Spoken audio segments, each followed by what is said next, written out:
Good evening, and welcome to the special presentations portion of the City Council meeting of December 19th, 2017. It's 5:35 p.m.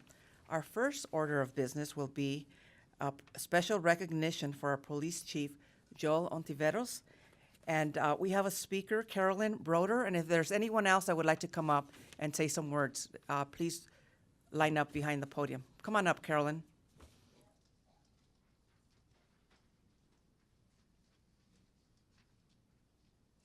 Okay, I promise not to get as emotional as I got last time I was up here. Sorry. I'd like to take this moment to honor and recognize Chief Joel Ontiveros. Next week, many people around the world will be celebrating the birth of a baby boy named Jesus. That baby in the manger grew up to be a man who, at the age of 33, voluntarily went to the cross, taking the punishment for all of our sins, great and small, past, present, and future. The best thing I can say about any other human being is that he or she manifests the character of Jesus Christ. I definitely can say that about Chief Joel Ontiveros. The Apostle Paul wrote in his letter to the Philippians, quote, "You must have the same attitude that Christ Jesus had. Though he was God, he did not think of equality with God as something to cling to. Instead, he gave up his divine privileges. He took the humble position of a slave and was born as a human being. When he appeared in human form, he humbled himself in obedience to God and died a criminal's death on a cross." Chief Ontiveros exemplifies the humility of Christ. He never thought of himself as more important than others. Even though he was a police chief, he took the time to respond to my emails. He also wrote a very kind letter to my mom, thanking her for the cookies that she made for the police department back when there were I'm trying to think of the right word.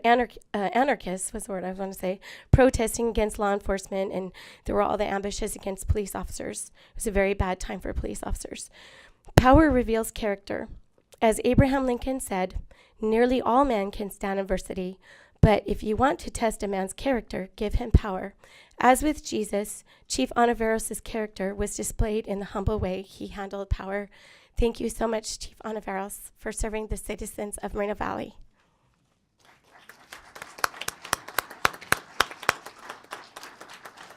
Thank you, Carolyn. Next, we'll have our current mayor, Dr. Exton Gutierrez, and our former mayor, Richard Stewart. If you can please come up and join Chief Joel Ontiveros at the podium.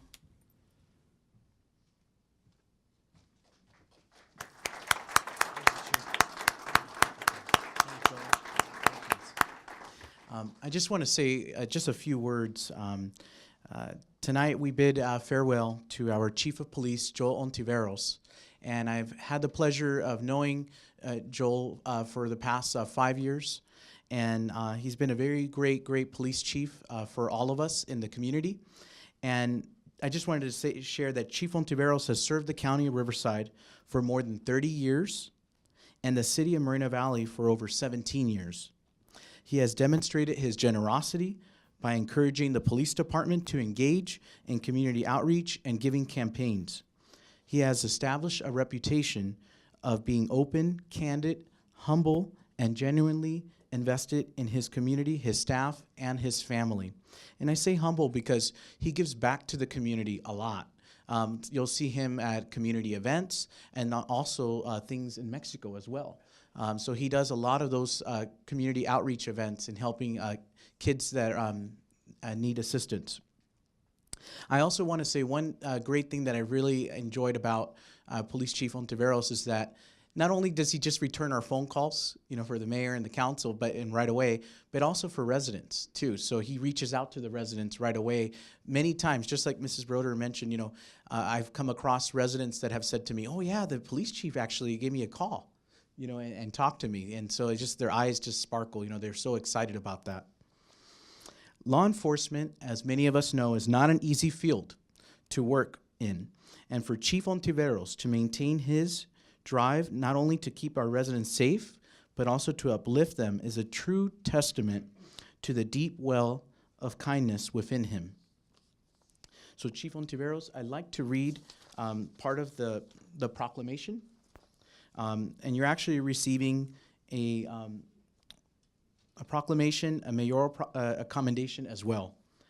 Whereas Chief Joel Ontiveros began his law enforcement career in 1987 as a corrections officer in Riverside County, and whereas Chief Joel Ontiveros was promoted to captain on April 24th, 2012, and became the chief of police on May 31st, 2012, whereas during his tenure as chief of police, Joel Ontiveros has been a champion of philanthropy by encouraging the Moreno Valley Police Department to engage in multiple community outreach and giving programs. And whereas Joel Ontiveros was recognized as a distinguished, and this is very difficult to get, Citizen of the Year by the Boy Scouts of America, and I believe that was in 2016, among many other awards from various community groups. So we do, as a city council, hereby commend Captain Joel Ontiveros for his many years of service to the citizens of Moreno Valley. The citizens and staff of Moreno Valley are grateful for his leadership and genuine interest in the well-being of the community. And I'd like to invite former Mayor Richard Stewart. Richard has been here for many, many years, and if you could maybe share a few words. Well, you pretty well covered most of the things. I had the distinct privilege of serving under chief as a reserve over in the station, so I got to look in the closets and see what was going on in the station behind the secured doors. And before that, he was a sergeant in the station, and you get a different perspective. But as a council member and as a mayor, as Mayor Eckstein said, communication with the public is extremely important, and it has to be sincere. And I had one person ask me, I got a call from someone that said they were the chief of police. Does he really call himself? Was that really him? I mean, well, this isn't Los Angeles. He doesn't have 30 sergeants that make his calls for him. But it's a human touch. It's something that you get in the big city of Moreno Valley that's like a small town. And I just tell you that every year during the budget, I would meet with him and find out all the things that they needed, and of course we could only provide a little bit. But it was a give and take with the council for me to try to help with the council to provide additional officers, little things that they need in the station, little recorders that they can wear, any little thing that they need becomes a challenge at budget time. And he worked with me on that, worked with the council on that to serve the people of this city. So it's my honor and privilege to be able to participate in this presentation. And we do, oh, he's already got it. Yeah, this is absolutely beautiful for the people that can see it. It's a badge, and although we don't technically have our own police department, and he's called the chief, he's with the sheriff's department as a contract. However, this is a unique non-sheriff city police badge, and it's not been given to everybody in the past. So it's a real privilege to present this to you. Thank you so much. Yeah.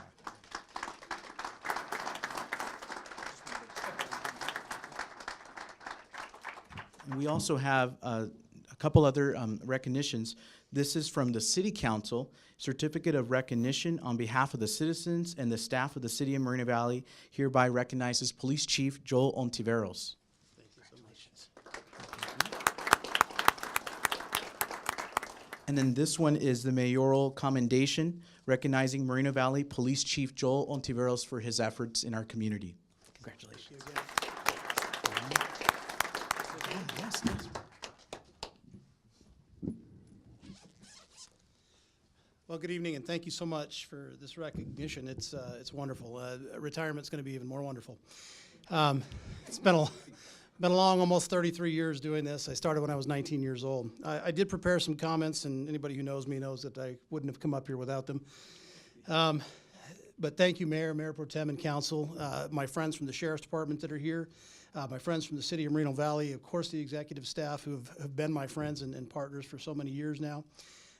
Thank you so much for this wonderful recognition. I can't wait to tease Under Sheriff DiOrio that he doesn't have one of these. That's going to be the highlight of my day tomorrow. I'm really grateful for that. It's true that I've worked in law enforcement for more than 32 years, and as the mayor said, almost 18 of those have been here in Moreno Valley. I love the city. It has been a phenomenal home for me. Most people do not spend that much time at any one sheriff station in the county. There are 10 patrol stations in the county. I have worked at 2. Elsinore Station and Moreno Valley PD, and this is certainly my home station. My dad once told me, he says, find a career you love and then do it as well as you can. And he said, son, you know, if you do that, you'll never work a day in your life. I can't say it's all been wine and roses, but I've been blessed to wake up most mornings and think I get to go to work today rather than I have to go to work today. That's what I try to instill in my staff, and that is a win in my book. A professional mentor of mine gave me another piece of advice, and he says, Joel, do 10% more than the average deputy and you'll shine like a new penny. And I thought, well, that's kind of weird. Why would I only do 10% more than the average? And so I tried to do as much as I could. I tried to shoot for 110%, and it always paid off. And I found out that he was right. The 10% more was sufficient, but if you gave more, you got more. And I don't mean accolades. I just mean you got more out of your career. You actually enjoyed what you were doing, and you made a difference. Ultimately, no matter what business we're in, we're all serving others. It doesn't really matter what you do, but people are always involved. The ultimate lesson I took from this is that I needed to be passionate about my work, and I tried to do that consistently throughout my career. I'm sharing these things with you tonight because I know that there's somebody out there watching, maybe a young man or woman who's interested in becoming a police officer, a firefighter, a teacher, a mayor, something. And maybe these little pearls of wisdom will help them to accomplish something and to succeed in their life as well. You don't have to leap tall buildings at a single bound. You just need to care about what you do and about the people you serve. It's critically important to recognize that I didn't get here by myself. I certainly did not get here on my own, not by a long shot. There were literally hundreds of people, many of them in the room today, who taught me, who helped me, who worked with me to grow and improve. Certainly, former Mayor Richard Stewart and Reserve Deputy and volunteer and friend, and of course the Sitting Council, Tom and others have really helped me to grow as a police officer and as a man, and I'm grateful for that. Obviously, my family, they were critical in this. My wife is the daughter of a murdered police officer. Why she married me is still kind of up in the air and not really sure. But so far, 30 years and plugging along, and she's still sticking around, so I like that. I'm very happy for that. Certainly the former chiefs of police, Richard Coase, Bill DiOrio, Rick Hall, John Anderson, all of whom I worked for, had a significant impact on my life. I'm especially grateful that I get to call them my friends. They, along with my parents, my brother, my uncles and aunts and grandparents, taught me the importance of integrity, honor, and accountability. My extended family is filled with people who live to serve, sailors, soldiers, police officers, firefighters, and educators, and they're all heroes to me. And there are others, not necessarily involved in law enforcement, who had just as significant an impact. Teachers, coworkers, ministry brothers. As the mayor mentioned, I'm involved in a ministry that goes to Mexico, builds churches and community centers, homes, and things of that nature. They all had a part in helping me to grow and mature.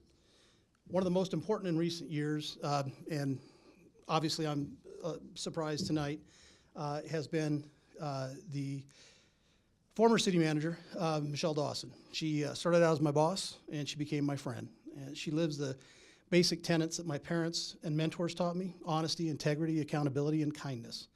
I'm sorry she couldn't be here tonight, but I understand. I will hope that she'll get to see this and know just how much I appreciate her leadership, her help, her hard work for this city, and the passion she obviously has for the work that she's been doing. Tom, congratulations, by the way. Before I close, I'd just like to say that my successor, your new police chief, David Kurlowitz, is a man of integrity and conviction. Dave lived in Moreno Valley for many years and graduated from Moreno Valley High School. He holds both a bachelor's degree from my alma mater, Southern Illinois University at Carbondale, and a master's degree in business administration from Trident University. He's a pretty smart guy. He is also a graduate of the Sherman Block Leadership Institute, as well as the prestigious Post Command College. He's worked a variety of assignments during his 25-year career with the Sheriff's Department, and I have been his direct supervisor on 4 separate occasions. 2 of those were by request. I knew that he was a man of character, and I knew that he was going to help me get the job done, including his most recent assignment to Moreno Valley. He's never let me down, and I'm completely confident he's going to serve the residents of Moreno Valley with distinction and honor. Chief Kurlowitz, I know the city's in good hands, and that's why I can leave in good conscience. Congratulations and Godspeed. Finally, I'd like to say that serving as your chief of police has been the greatest honor of my career. I will happily share stories from this part of my life with my grandkids someday, and I know remembering them will generate feelings of both pride and a little bit of sadness. It's hard to walk away, but fortunately, I'm blessed with an awesome family and great friends I look forward to spending much more time with. Now I need to give them the time and attention they deserve, and that's exactly what I plan to do. Thank you again. God bless you all, and good night. Absolutely.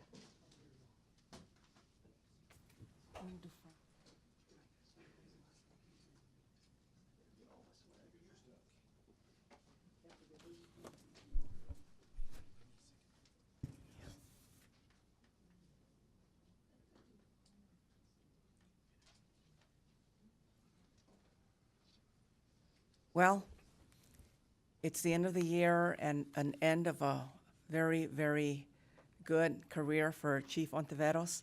We're sad to see him leave, but we're also very happy that he's going to enjoy retirement with his awesome family. So, good luck, Chief Ontiveros. Next on the agenda is a presentation of a commendation to Frank Wright. So, Frank, if you can please come up.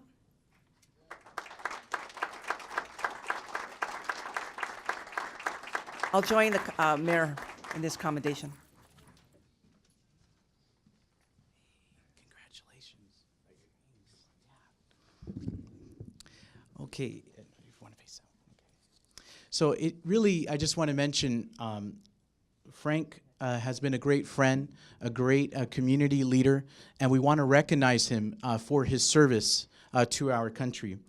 You know, it takes a truly extraordinary person to enlist as an active duty service member during a period of active conflict, a period of war. Frank Wright is such a person. Frank enlisted in the United States Navy during the Korean War. He served for a total of 40 years in the Navy, performed his duties so well that his officers recommended him for a promotion. But he ultimately declined the promotion because he felt that he would be better service to his country in the position that he held at the time. I also want to mention that he's been a community leader in our very own city. He's actually served on our Traffic Safety Commission as a traffic safety commissioner to the city of Moreno Valley. And this was after his retirement from the Navy. And he also actively leads the Pledge of Allegiance at almost every city council meeting for our city. In addition to his undeniable dedication to service, Frank is one of the nicest, kindest people that anyone could meet. Frank has a talent for seeing the good in people who he meets and always offers a kind word. In recognition of his wonderful characteristics, the mayor, the city council would like to present Mr. Frank Wright with this commendation. And we have it right here, this proclamation, and it says, whereas Frank Wright enlisted in the United States Navy as an active duty sailor in 1953 during a period of war, whereas Frank Wright served as a chief machinist mate aboard the cruiser USS Los Angeles, where he was responsible for the maintenance of the engine rooms and he kept the engine rooms spotless. And whereas during his career, Frank Wright traveled to Korea, Japan, Africa, Vietnam, Australia, New Zealand, South America, and the Hawaiian Islands. In his travels, Frank Wright assisted with the Japanese restoration, among other important operations. It also states, the proclamation, now therefore, the mayor, the city council of the city of Moreno Valley, on behalf of all the citizens and staff, hereby commends and proclaims Frank Wright for his many years of military service, as well as his enduring spirit of selfless service and dedication to the lives of those around him in the community. Frank, thank you for your service to our country, our city, and the people that you have brought kindness to. Thank you. Yeah,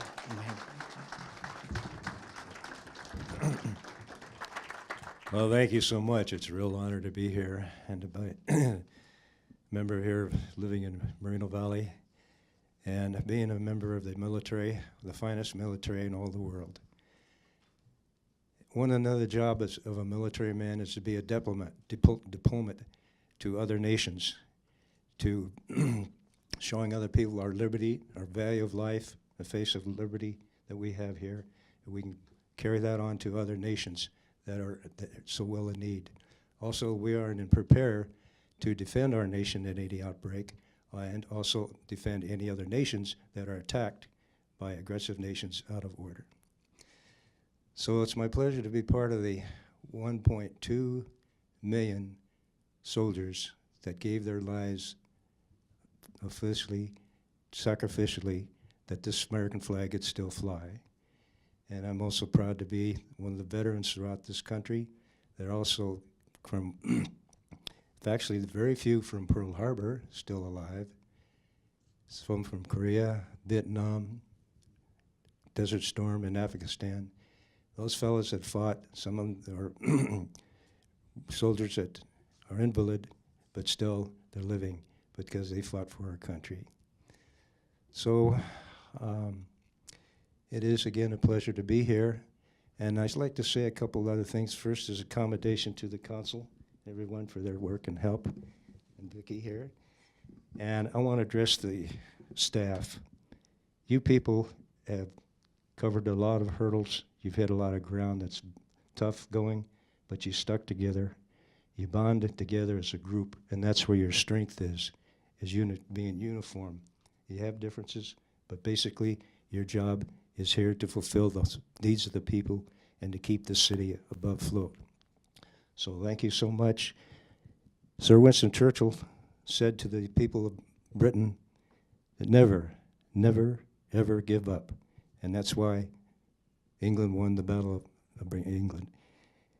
So I'm telling you now, you people, don't ever give up because you are the best. That's why you're here. Thank you, and God bless you all.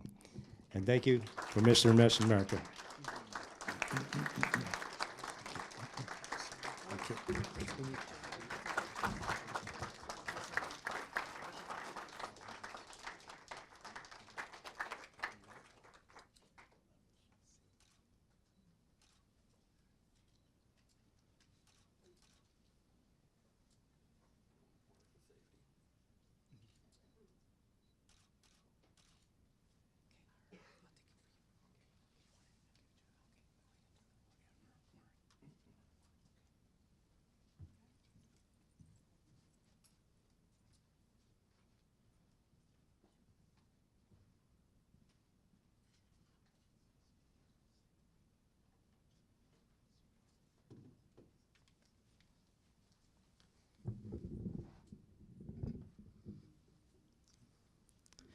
This next presentation, and I'll ask Mayor Pro Tem Baca if you could hold the proclamation for us, is for a gentleman named Colonel Earl Williams. Right now, you know, unfortunately, he actually reserved to come tonight, but he's feeling exhausted tonight, so he couldn't be here tonight. But we are still going to give him this recognition. This is a gentleman that actually came to our Veterans Day ceremony. Colonel Earl Williams was on the aircraft bound for Hawaii when the attack on Pearl Harbor commenced on the morning of December 7, 1941. Colonel Williams' aircraft was shot down, his friends were hurt and killed in front of his eyes, and he himself sustained a bullet wound to the head. In an extraordinary show of courage, Colonel Williams continued to serve in the fighting that day after all that he endured, so he went back to fighting. While courage can take different forms, many believe that one of the greatest demonstrations of courage is to persevere in the face of adversity. And when I heard Colonel Williams' story, especially on the Veterans Day ceremony, he's 98 years old, and from the time when he was in Pearl Harbor and how he went back, I mean, that's a story, you know, of courage. So we really wanted to give him this recognition. Not only did Colonel Williams carry on, he continues to do so by sharing his personal account of the events of the day, and in doing so, he is keeping history alive. Therefore, we present Colonel Williams with this commendation, and it states, whereas Colonel Earl Williams was part of the 38th Reconnaissance Squadron when the squadron was scheduled to land in Hawaii en route to the Philippines on December 7, 1941, at which time Pearl Harbor came under attack by enemy combatants. And whereas following the attack on Pearl Harbor, Colonel Williams went on to fly 55 reconnaissance missions and was subsequently honored with the Distinguished Flying Cross. It also states, the proclamation, whereas Colonel Earl Williams did not seek recognition for his service or actions during the attack on Pearl Harbor and served in the armed forces until his retirement in 1969. Thereafter, he resided in Riverside, California. And there was a short period when he was on the base, he resided around this area in Moreno Valley too. Now, therefore, the City Council of the City of Moreno Valley, on behalf of its citizens and staff, hereby commends and proclaims Colonel Earl Williams for his courage, his selfless service, and his continued dedication to keeping the history of the events alive. By giving his own firsthand account of the events of the attack on Pearl Harbor, the City Council of the City of Moreno Valley encourages all citizens to remember and recount history so that it may not be repeated, but utilized to build a brighter future. So, Colonel Williams, if you're watching this on the channel, it is our sincere hope that your courage will inspire others to tap into their own personal reservoirs of courage and resilience. Congratulations.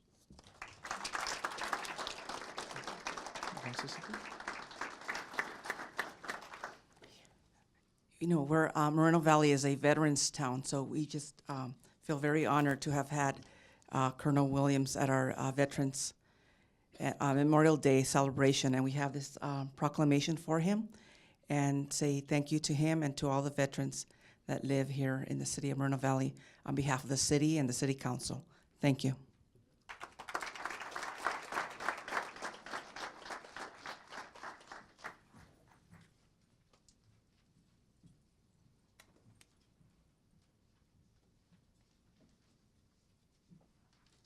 That was great. Thank you, and that concludes our special presentations portions of the City Council, and the regular City Council meeting will resume in about 10 minutes. Good night. See you later.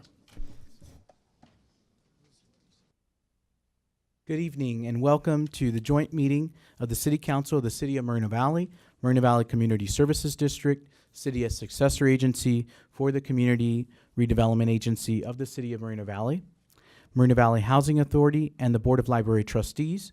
The City Council receives a separate stipend for CSD meetings. I now call this meeting to order on December 19, 2017 at 6:14 p.m. The Pledge of Allegiance will be led by Frank Wright. Please remain standing for the invocation, which will be given by Pastor Pete Perez from Purpose of Heart Ministries. Everyone please face the flag and repeat after me. I pledge allegiance to the flag of the United States of America and to the republic for which it stands, one nation, under God, indivisible, with liberty and justice for all.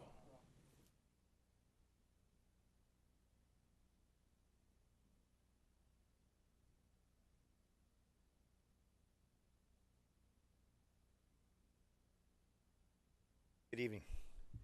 All right, let's pray. Father, we just come before you tonight, Lord God, and we love you and we thank you, Father, for being here tonight, Lord. I pray as this meeting proceeds, Lord, that, Lord, you would give each of the city council members, the mayor, wisdom in the decisions that they make for the city, not just tonight, Lord, but in ongoing meetings that come up from before here, from here out, Lord God, and going into the 2018, Lord. Lord, I thank you for the chief that's retiring, Father, that you'd bless him in his retirement, Lord, and all the years that he served, Lord God, and pray for protection and wisdom discernment for the new chief that's coming on board here, for the city of Moreno Valley, Lord, as well, with our police department here, Lord God. And so, Lord, I just pray that tonight you'd be here and help these leaders here to make decisions that would be wise, that's best for the city, Father. Lord, best for the people that call this home here in the city of Moreno Valley, Lord God, that would make good decisions, Father, that would help this community to grow. And so, Lord, we thank you, Father God. I thank you that as I came here, as it's my first time here, Lord, to see the words up there that says, "In God we trust," Lord. So I pray that decisions be based, Lord, and inspired by you, Lord, and the wisdom that you would give these leaders, Lord. So, Lord, we love you. We thank you, Lord. Blessings upon this meeting, upon each of these leaders, upon all the staff here that represents the city of Moreno Valley as well, Lord. And as a new pastor here in this city, Father, I pray that I could just formulate a relationship with them, Lord, as we could see how we could help out as a church in this community as well, Lord. We love you. We thank you. Praise you. We ask all these things in Jesus' name. And everybody said, Thank you. Please be seated. Thank you, Pastor Pete, from Purpose of Heart Ministries, for that invocation.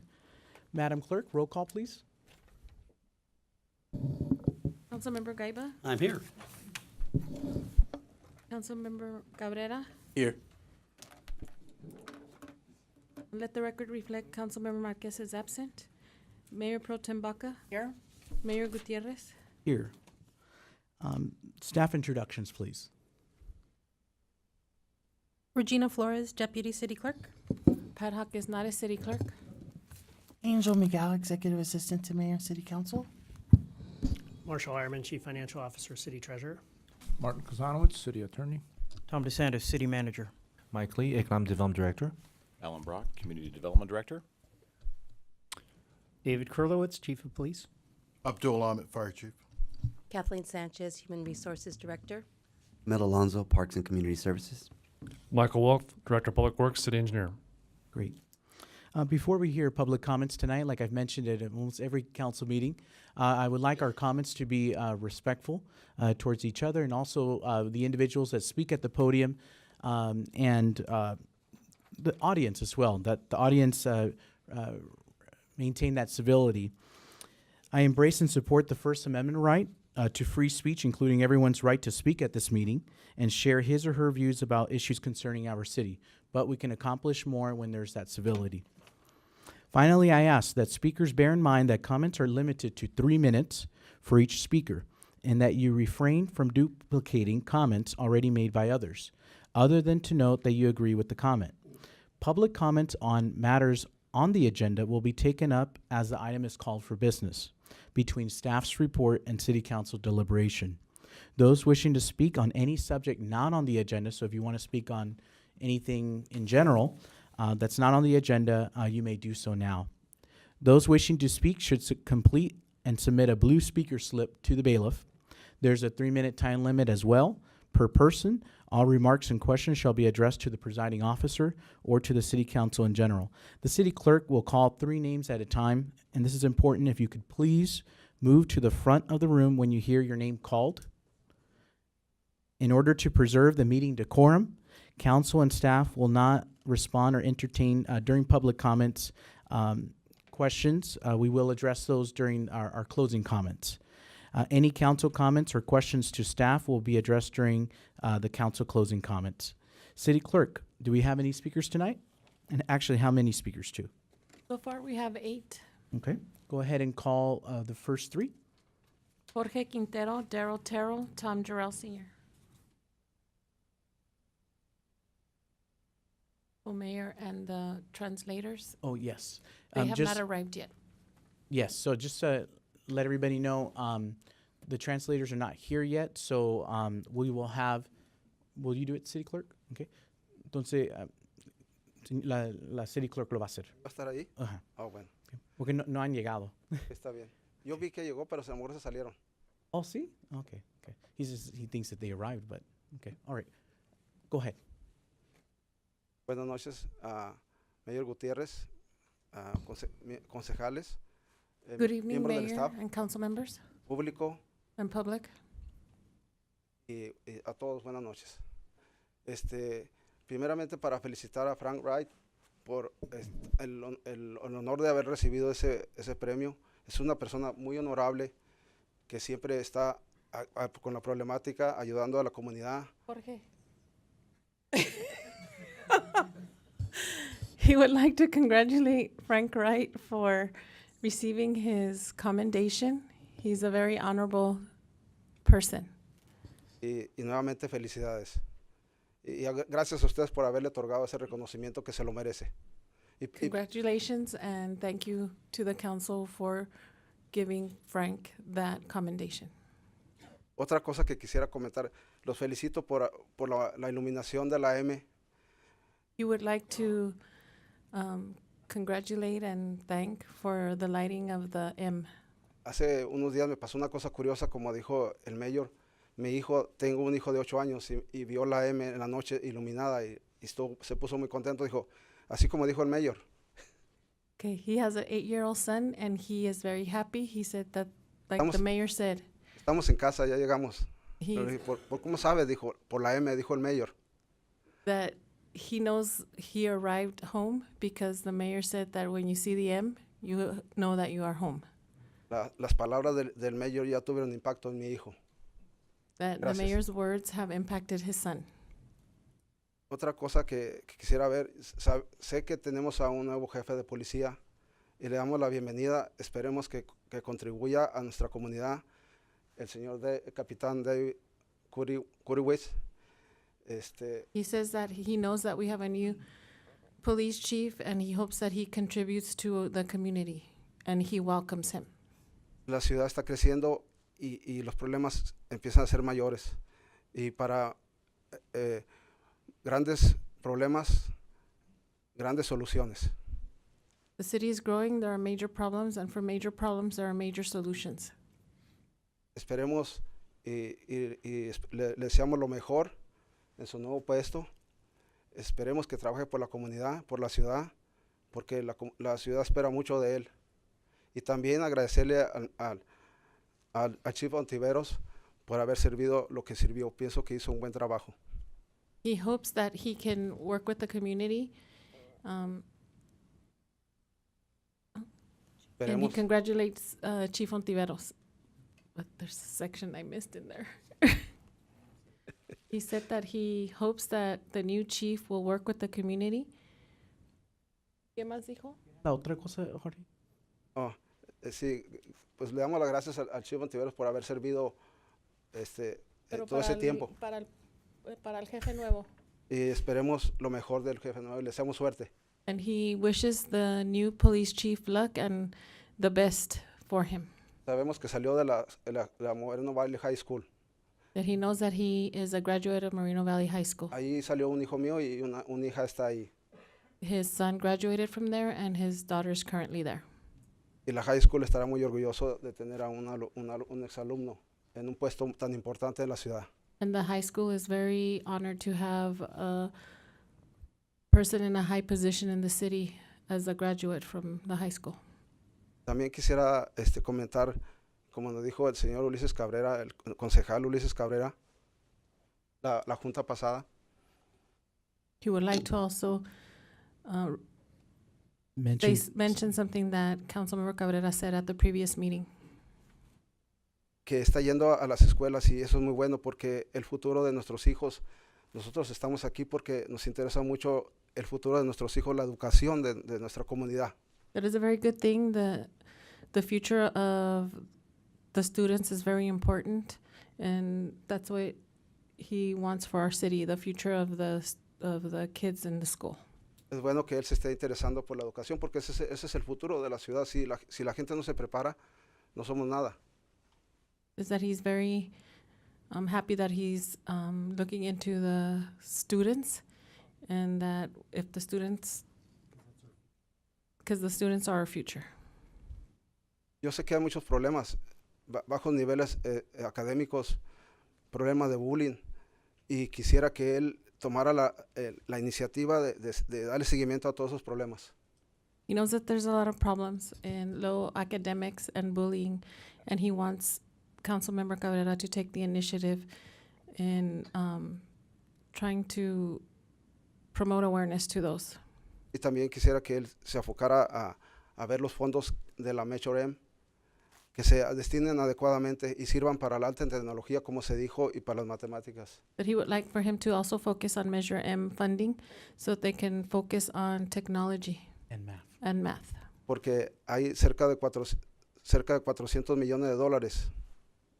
There's close to $400 million Fondos de la Metro M. of Measure M funding. y nosotros no hemos visto mucha transparencia al respecto y sí me gustaría que Ulises se interesara en esos problemas. And the residents have not seen transparency in that funding, and he would like for Councilmember Cabrera to take the lead in that. Sé que lo va a hacer y lo puede hacer. He knows that he can do it and will do it. Muchas gracias a todos y que pasen feliz Navidad. Thank you, and Merry Christmas. Gracias. Yes, ma'am. All right.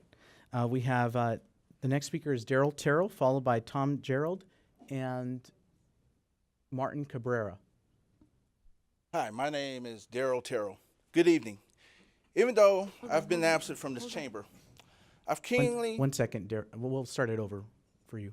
1 second, because the timer was on. Okay. So go ahead. You get to start over. Yeah, go ahead. Okay. Well, let's start it over for him. Good evening. Even though I've been absent from this chamber, I'm keenly aware of what's happening in our community, which I have called home for the last 30 years.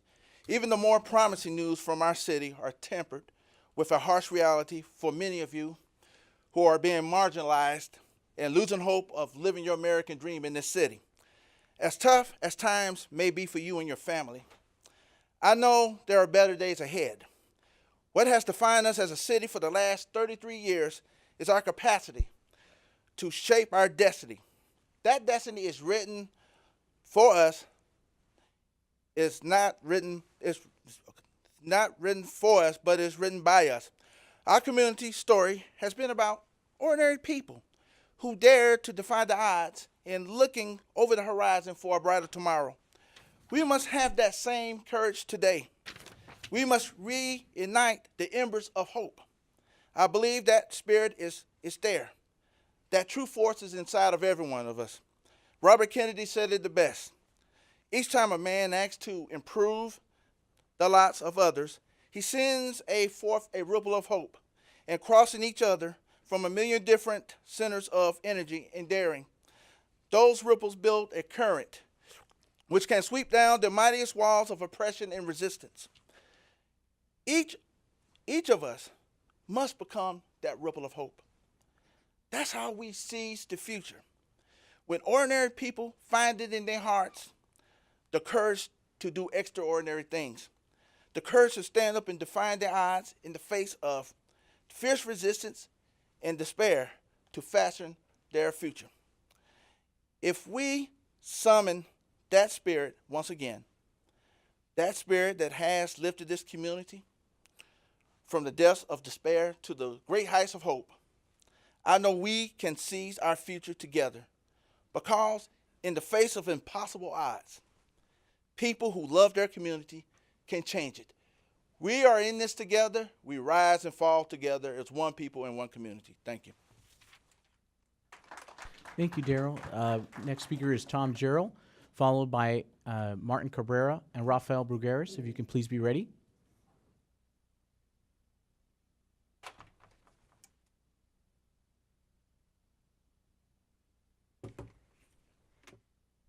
Good evening, Mayor Gutierrez. Good evening, Tom. Tom Gerald speaking on behalf of myself, Mayor Gutierrez, and the Sundance Center, where I spent a bit of time because we've had some relations that apply to my comments tonight. Mayor Pro Tem Baca and council members, members of staff, and the public, both here in the chambers and watching at home. Again, thank you for the opportunity to address our concerns and issues. But tonight, I especially want to thank everybody for the kudos given, of course, to Chief Ontiveros, and we'll miss him greatly. And Frank Wright and Colonel Williams, the special presentation, wonderful. And I'll take this opportunity to welcome aboard Chief Kurlowitz. And I was really happy to see his history. I read it the other night in a little local paper, being a Moreno Valley graduate, high school, and I think that's great. You know the turf. So, and having the kudos of Chief Ontiveros, strong endorsement. So I want to welcome Tom in his new position there, and our new Public Works Director, and Mel Alonzo. I haven't publicly, again, I like when we can promote from within. But I mainly want to talk about Chief Joel. And, number one, dittos to all the kudos and comments previously addressed. Yes, the man does return calls up to 3 times in a row. One morning I was getting ready, and phone, I only heard it ring once, and I ran and got it, and I was on the charger, and he said, "How come you didn't answer your phone?" I said, "Well, I only got one call," and we get a bad reception with him, and so He was giving me an update on some. We had a crime in our center, and he was kind enough to give me some update on it. But I like that personal touch and that perseverance. But there's something really unique that wasn't brought up about Chief Joel. It was a few years ago. We had to make some very real budget cuts, which amounted to a real body count in our police department, the number of deputies he had on the street. And I know the chief wasn't happy about it, but bluntly, I heard him speak many times at the council and different organizations. I never heard the man whine, cry, moan, kick the can. He simply assessed what he had left, how he would prioritize issues, how he deploy his resources, and how he deal with what he had. In other words, he took his remaining munitions, if you will, and responded, which I thought was the epitome of good leadership and public service. So I want to commend him for that. I mean, it meant a lot to me because I know those are, I deal with a small business to operate, and when you have cutbacks in your funding, it's always difficult. So, and especially when he deals in a life and death businesses, most of us don't. So I really want to commend the chief. And finally, the man has a great sense of humor.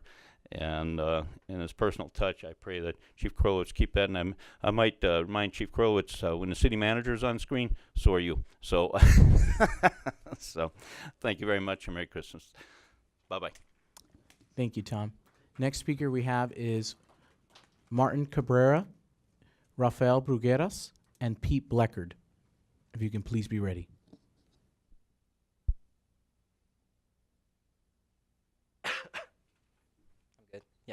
Okay.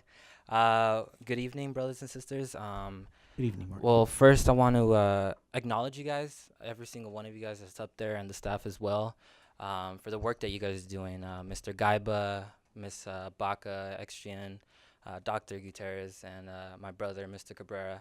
I know that politics is not easy, that's for sure. And I know you guys are working hard with the resources that you guys have with you guys, right? And also the staff as well too. So I just want to start off with that. And then my intent here is to plant a seed in every single one of you guys' heads, in your mind when you guys vote on what you guys are voting today, especially on G1. I usually have like the Google Home, and it shows articles from the Press Enterprise, and it was talking about the council meeting today. And what the G1 was for. I didn't know what it was for at first, and then I started reading it, and it's talking about moving the posting requirements of to match the state law, which is 72 hours now, and so that's like 3 days. So we're gonna have the agenda only 3 days before the council meetings, and really consider whenever you guys are going to vote on that. It's not, the seat is bigger than you and the party. It's you guys are up there for the people, and if it moves down to 3 days, that is going to show lack of transparency. And I believe right now it's longer than 3 days, that's for sure. And so just really consider that, and join your role as being a leader. A leader is transparent, and a leader is for the people. A leader is selfless and wise and righteous, and do what's righteous. Join that role. How would you act if you were Nelson Mandela or Martin Luther King? How would they vote on that? Right? Wouldn't you guys agree? And they were transparent, they were selfless, and they were up there for the people. You guys are public servants. They were public servants. Nelson Mandela, Martin Luther King, JFK, all the great leaders. And think about that. Put yourself in their shoes. How would they act? How would they talk? Right?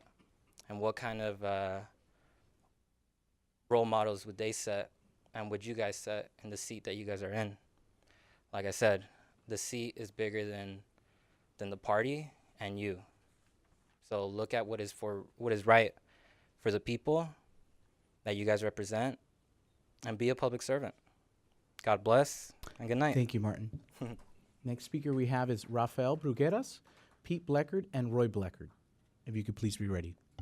Good evening, Mayor, council members. Good evening, Rafael. Staff, and residents, and our guests.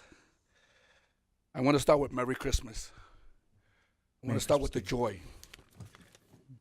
I also am sad to hear that Michelle Dobson is no longer with us. She was a great leader, and she opened doors for us to go through, and now Tom is going to continue that. And I'm grateful for him being there too, because I know his character, and I know he's going to do well. And with the staff behind him and the side of him, everything's going to go as they did well in 2017. And I look forward to 2018, because I know it's going to be powerful. To all the residents that live in the city of Moreno Valley, I hope you hear this message. On Thursday, December 21st, we're going to open up the satellite public library at the mall. I would have preferred a building, but as I look at it today more, and it ministered to me that it's in the perfect place at the mall. Why I say that? Because now you parents, when your kids tell you they're going to the mall, you would hope they go to the library and don't hang out anymore. That's number one. Number two, if there's any trouble that a child has at the mall from an older adult or 2 or 3 people ganging up on him, he has a place to run to. He has a place to run to the city. This is a city function. And these people have the right to call the police right away to get things done. So they do have doors for them now. Besides water, tables, the bathroom. And for those that come visit Moreno Valley Mall, you're welcome to our library. Those doors are also open to you to find shelter, a place to sit, a place to think. So we welcome them. We welcome everyone. Please go Thursday, December 21st at 10 o'clock in the morning. This place should be filled. A lot of you parents, teachers, even city officials that are off, everybody should be there to welcome this. It's a place of refuge for young people and adults to refresh their minds. One more thing. Please keep the men and women that lost their homes up in the fire. We may be having a Merry Christmas, but they're having a hard time when they lost all their possessions. Please keep them in prayer as we enjoy our time out here in Moreno Valley. God has blessed us. He had opened doors for all of us to find jobs, development, great leadership, great staff, great residents. Thank you, and God bless you all. Thank you, Rafael. Next speaker is Pete Bleckard, Roy Bleckard, and Bob Palomares. Well, anything I've said in the past, present, or future is all my opinions. I'm glad that you're finally going to name Theodore World Logistics Boulevard. Should have been done a long time ago. It took so long. But should have done it when we dedicated Skechers. We had the governor there. We could have had a little bit more publicity for the city, boulevard. So it's the first thing, if you're headed west through the city, you're going to see that sign. And if you're heading east, you're going to see it for the last time when you're leaving the city. It's the last road out there. So that should be done. It advertises that we are in the logistic business, and that creates some jobs. It's getting more high-tech all the time, but it is a better way to go. And we have named other streets. One that I've always asked is Moreno Beach. Where's the beach? Ain't found one yet, I've been here a long time, probably haven't found it, so I'm still looking for it. I know there's a Lake Paris over there, but I ain't found no Moreno Beach. Ain't found no water here either. Been here a long time, ain't seen no lakes. Used to be one in Edgemont. None of you know where it's at. You don't know if I'm lying to you. But I lived it and you didn't. So that's just the way it is. But, we should be doing a lot more things. So in parting, the best thing I could say about Moreno Beach is, well, I guess it's just a son of a beach. Okay, we can have Roy and Bob Palomares, if you could please be ready. I warned you, I can pull Pete out of the bullpen still. First off, I was kind of surprised, but wish Michelle Dawson the best in her future endeavors. Tom DeSantis, you're in the hot seat. I hope you enjoy it. It was nice to see Earl Williams and Frank Wright get a recognition. To the new police chief, welcome aboard. You got some pretty big shoes to fill. After some 30 years as a law enforcement officer, Joel Ontiveros is going to walk out the door. He's been our police chief for about 5 or so years. And as Tom Gerald said, yeah, I really got to know him in the budget issues of 2013 because we had some really big challenges. And I'm sure Joel wasn't happy with some of the things I was bringing out or advocating, but at the end of the day, we both had respect for each other. And we both got through it, and Moreno Valley is stronger for it. Another thing, and I would like to emphasize to everybody in the public, we probably not had a police chief, past, present, but I hope the one continues the tradition that Joel started.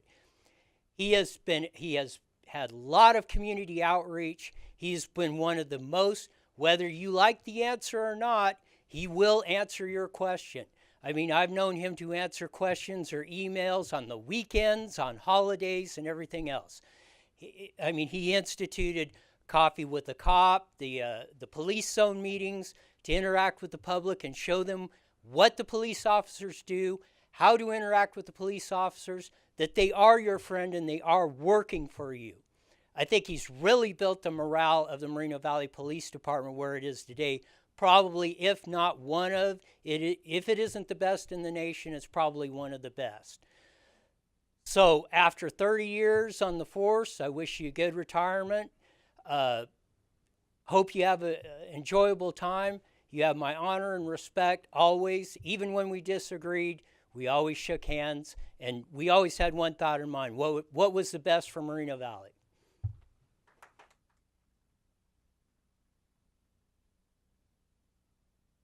Good evening, Council. I guess things are getting back to normal. Pete's back. So, anyway, there's a lot of changes. Michelle, great lady.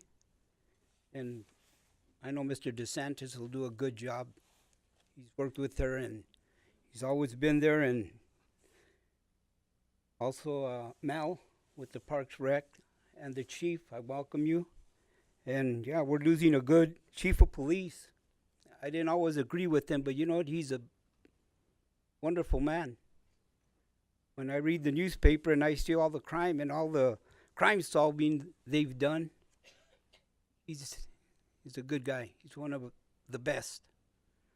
So I hate to see him leave, but he's got his family, and I just wish him the best. But what I wanted to kind of talk about was in the press enterprise this morning was transparency, not convenient, and Mo-Val. Well, transparency is well and alive because we got Rafael, we've got Pete Blackard, we've got Roy Blackard, Tom Gerald. These people know what's going on in the city. That's transparency to me. When I hear them talk, I know they're well informed. They do a lot of studying. They know what's going on. It's just a couple of people that don't care to see change because they're riding on the backs of somebody that opposes things that this council does. Anyway, there was one little section here that said Baca and her colleagues should remember that their job on the city council is to work for the public. We urge the council to reject the reversal of the Sunshine Ordinance and get to work for the real issues facing the city. I think they're very misinformed because if they come over here and the press enterprise is here, they know we've done a lot to city council and the staff. Look on the website, it's all there. There's a lot of progress that has been done, and it'll continue. So for them to say that, they're wrong. No, I know their readership is down. I might be the last one, but we're doing a good job this city. I appreciate everything the council does, even the ones I don't agree with. So thank you very much.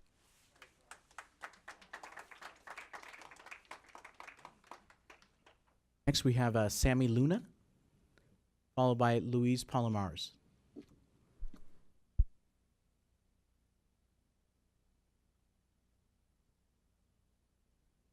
Good evening, Mayor and council members. My name is Sammy Luna, and I am a 10-year Moreno Valley resident residing in District 2. I am here to express my concerns regarding agenda item G1. You, our council, and leaders of this city have expressed your dedication to transparency and have even dedicated a webpage to it. To limit the sunshine ordinance from 12 days to 72 hours is concerning as a resident. I am concerned you have not given this enough time for implementation and have yet to provide reasons to limit the time frame of which you provide council agendas to your constituents. I ask that you consider this. You are taking time away from your constituents who review the agenda items and may have questions or concerns. They contact their council member and then have to await a response.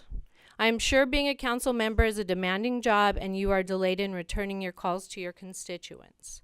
I consider limiting this review time to 72 hours as a takeaway from your residents. Taking time away from this process is not fair to the residents. This also does not represent transparency. I respectfully request you thoughtfully consider the residents of this city when voting on this item tonight. Thank you for your time. Thank you, Sammy. Next speaker is Louise.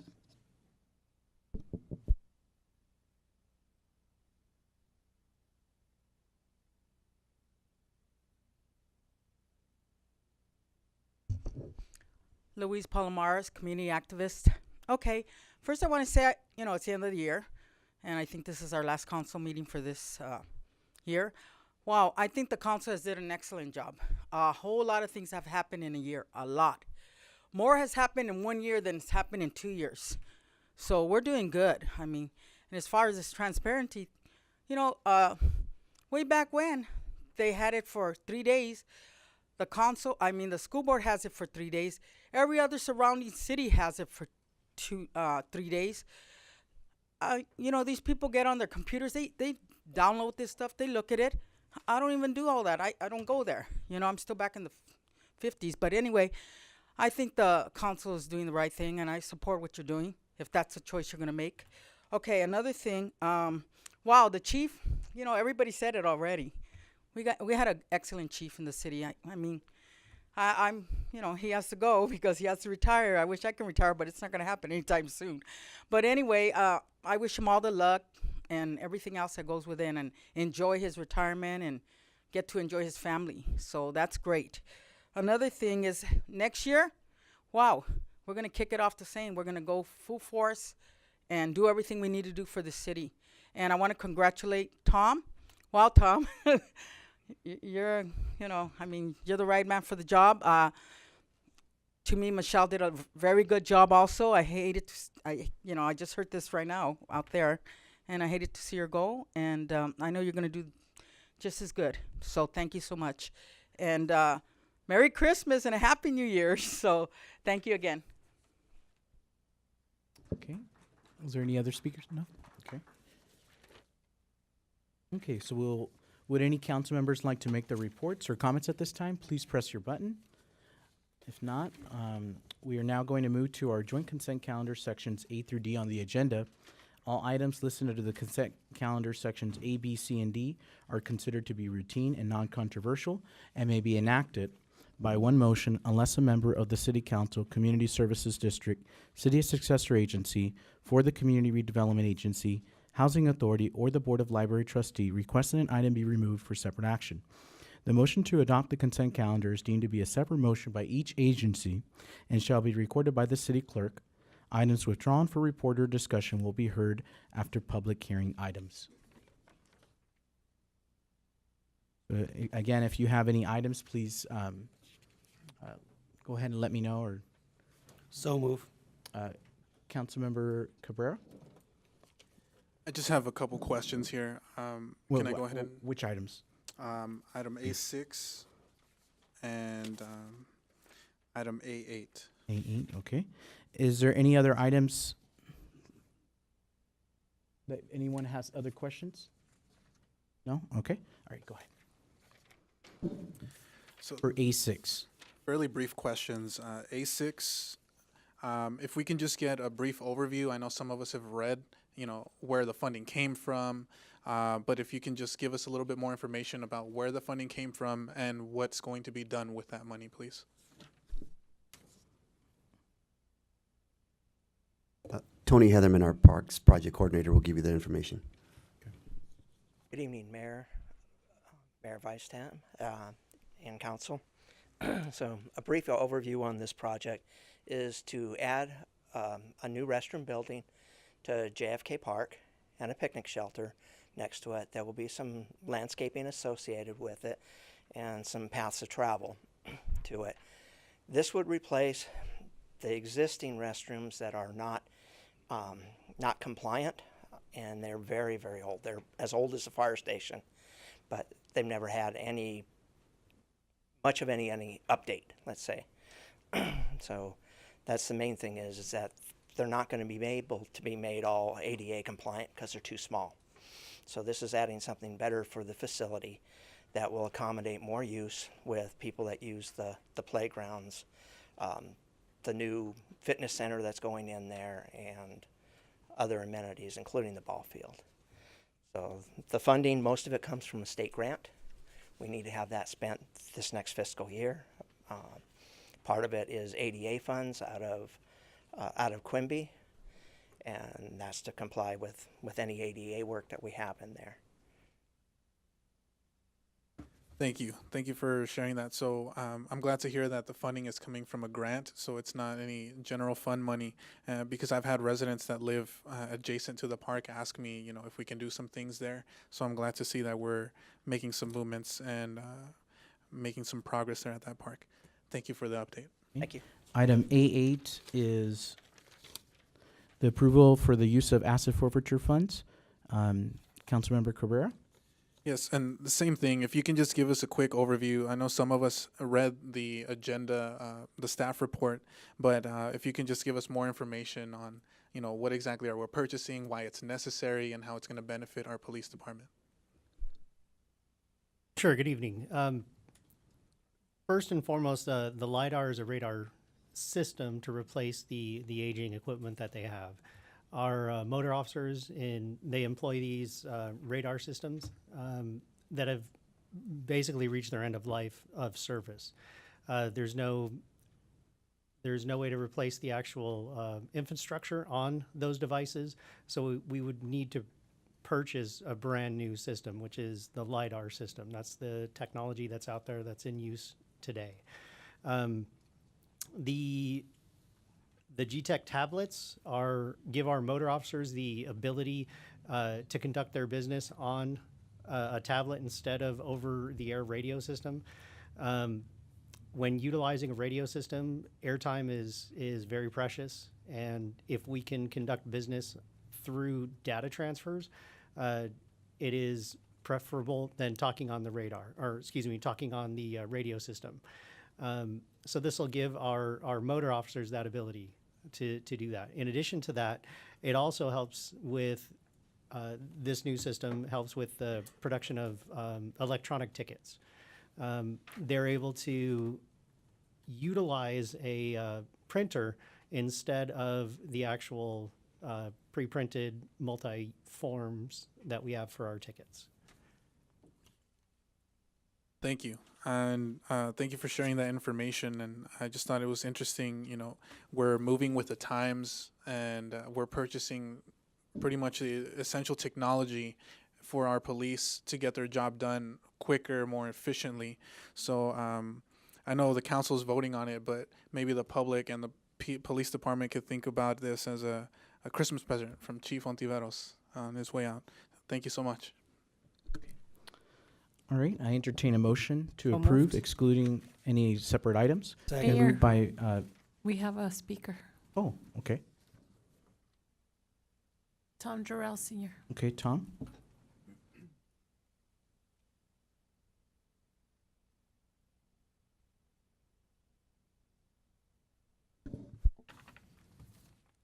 Tom Gerald again speaking on behalf of myself. Mayor Gutierrez, Mayor Pro Tem Baca, council members, members of staff, and the public. I put a slip in, it's on item A7, which I think is a lease extension for Singular telecommunications at the fire station. And I just have a pattern. I have always endorsed any expansion of our telecommunication infrastructure. It's cell phones have now, if not become our primary, obviously our primary communication method, but they're many times our singular method. And as I mentioned earlier, here I am missing important calls from I think a pretty important man, the chief of police, because my reception where I live is very bad for my carrier. And I've had other people tell me about bad reception throughout Moreno Valley. I can tell you this, I get outside of Moreno Valley, I cross that city line, it's amazing. It's like I got a new phone. And people even comment when I had my old clunker phone before I got the smartphone and say, oh, you got a new phone. No, same one, just a better area. So I think it's something we need to, I brought this up to our the Utilities Commission a couple years ago. And I know we have no innate authority over these private companies. However, the bully pulpit is very strong, and we can encourage them to provide the maximum of infrastructure for our citizens. Verizon's been a leader in doing a lot of infrastructure. I hear their signal's really good. So, in short, anytime I get a chance to endorse the expansion of the system, I do it because I think it's a public safety issue. And tonight, since such emphasis on our, our chief leaving and our new chief and our fire services, ambulance, it's a life essential. So thank you. Thank you, Tom. Okay, so Mayor Pro Tem, you had a motion? I have a motion, and Guybel has a second. Oh, okay. So motion by Mayor Pro Tem Baca and a second by Councilmember Guybel.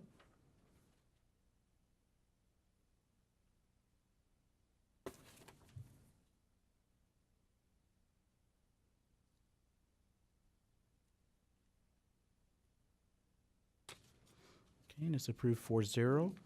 I'm going to move to public hearings. Questions or comments from the public on a public hearing matter are limited to 5 minutes per individual and must pertain to the subject under consideration. Those wishing to speak should complete and submit a goldenrod speaker slip to the Sergeant at Arms. There will be 3 minutes for the public hearing items. E1 is a citywide municipal code Title IX amendment addressing land use regulations for accessory dwelling, reported the Community Development Department. Evening, Mayor, Mayor Pro Tem, council members. Claudia Manrique, our associate planner, will provide that presentation for you this evening. Good evening, Mayor and council members. The proposed development code amendment tonight is to Title IX of the Moreno Valley Municipal Code related to second dwelling units. And it brings into compliance with the new state regulations that were been in effect since January 1st of this year. New applications for ADUs must be processed in accordance with state regulations until the code amendment is complete. As of January of this year, we've had 4 applications for second dwelling units. 1 was approved and 3 are still in review.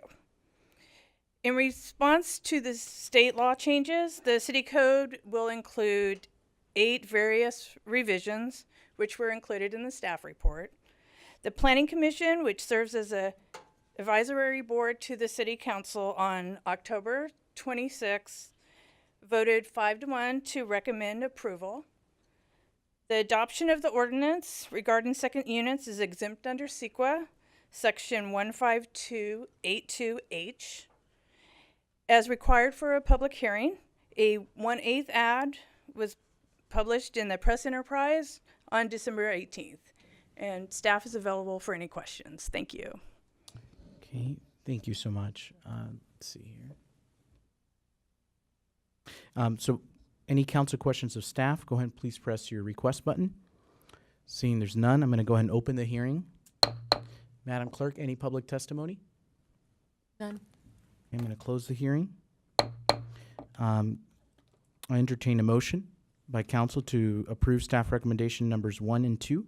So moved by Councilmember Cabrera. I had a comment. Oh, you have a comment? Yeah, we were supposed to deliberate next, so. Okay, yeah, it says if desired, but I didn't see anything here, so. Okay, go ahead. Quickie. I'm intimately involved and knowledgeable of this particular issue. Work closely with Alan Brock, very closely with Mike Lee, and Rick Zanzemeyer. when this started instituting this was about a year and a half ago, almost 2 years ago. So I'm really familiar with it. There's also been some additional comments from those people that were involved in it as well. And so I just wanted to share that so the public knew my position and where I'm coming from on this. Thank you. Okay.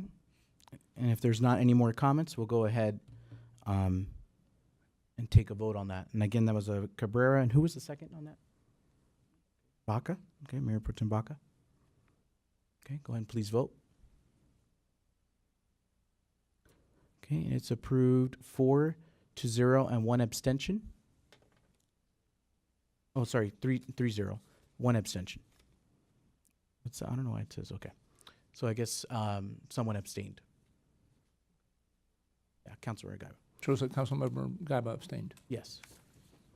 Okay, so E2 is public hearing for the 5-year consolidated plan for program years 2018/2019 to 2022/2023, and the annual action plan for the program year 2018 to 2019, and to adopt the program year 2018-2019 objectives and policies.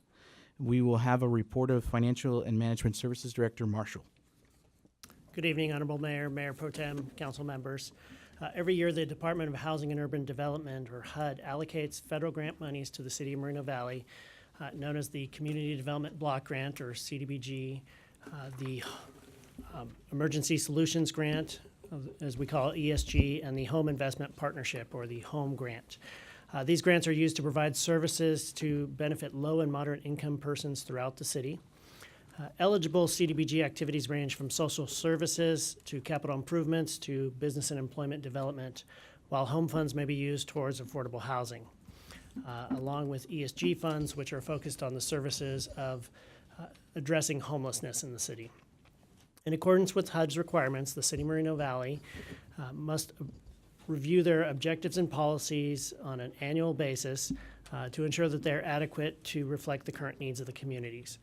The proposed objectives and policies are proposed to remain consistent as previously set by the council and focus on addressing the basic needs such as food and shelter and public safety. Also in accordance with HUD's requirements, the city must adopt a 5-year consolidated plan and annual action plan. These plans are based on the objectives and policies and will also reflect the actions and directions of the City Council through the annual grant application process. The actions this evening do not allocate any grant funding, but is one of the first steps to start the process. For fiscal year 2018-19, the Notice of Funding Available, is referred to as the NOFA, is the start of the application process, and that will be available shortly following Council's direction this evening. That is the first step as we start the application process, similar to how we've done it with previous years. What we do have outlined within the staff report as well is that proposed schedule as we go through the process, with final grants awards occurring in the first part of May. With that concludes my report, and I'm available for questions. Thank you, Marshall. And then just to kind of recap for the council, again, it's just going over the objectives. We do this every year. The actual allotment of the individual funds for the programs will be at a later date, and then probably hopefully adopted by April, right? Somewhere. I mean, you want to get it by May?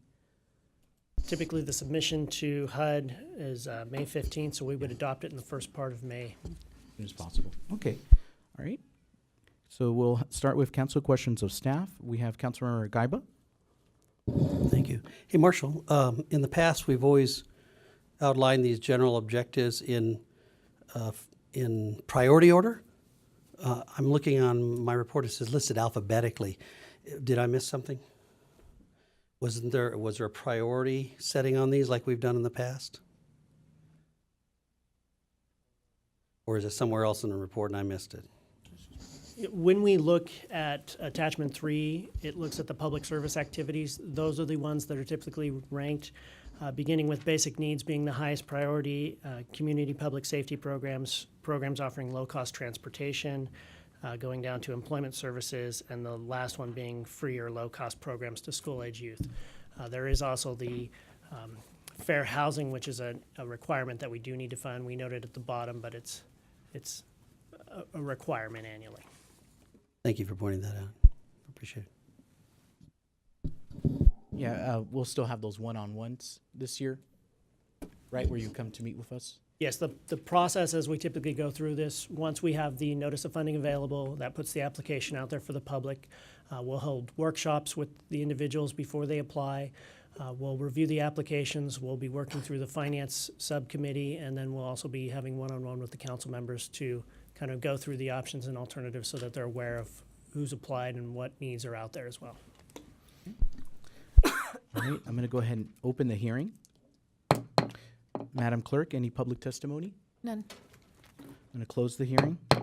If any council member wish to have deliberation, please press your button to speak. And if not, I entertain a motion by council to approve staff recommendations number 1 and 2. Motion by Councilmember Gaiba, second by Mayor Pro Tem Baca. Okay, go ahead, please vote.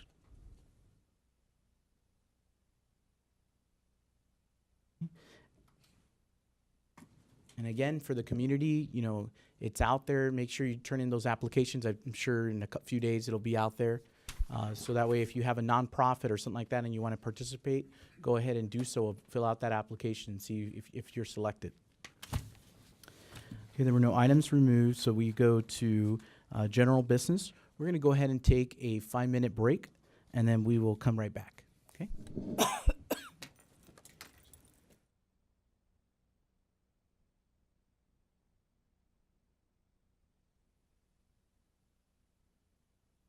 Yes. Folks, going back live in 5, 4, 3. Welcome back to the regular city council meeting. We are actually on item G1, resolution amending the agenda posting requirements to match state law. And we will have a report of the city attorney. City attorney. Thank you. Honorable Mayor, Mayor Pro Tem, council members. This item is before you, consistent with the consensus of the council. And it is here for you to consider a change in your policy number 1.1.2.3, which would change the time for the posting of the agenda and distribution of the agenda to match the state law. The city had the 72-hour period in the past. In 2015, rules of procedure were changed, and the period of 12 days was installed through a policy change. The sunshine laws, which are the Brown Act, provide for a 72-hour period, which is 3 days.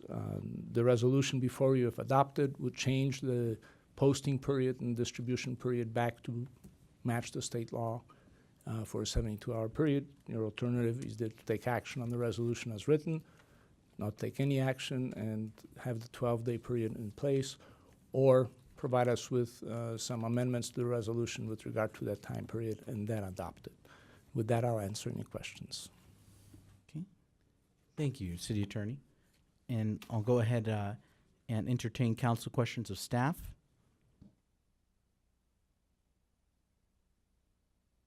Okay, Madam Clerk, any public comments on this item? Yes, sir, Mayor. We have five speakers so far.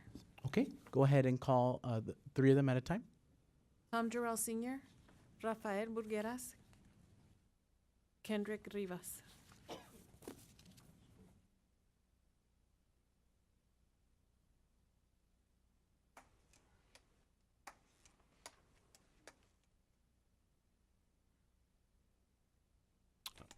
Tom Jarrell again speaking on behalf of myself, Mayor Gutierrez, Mayor Pro Tem Baca, council members, and members of staff and the public.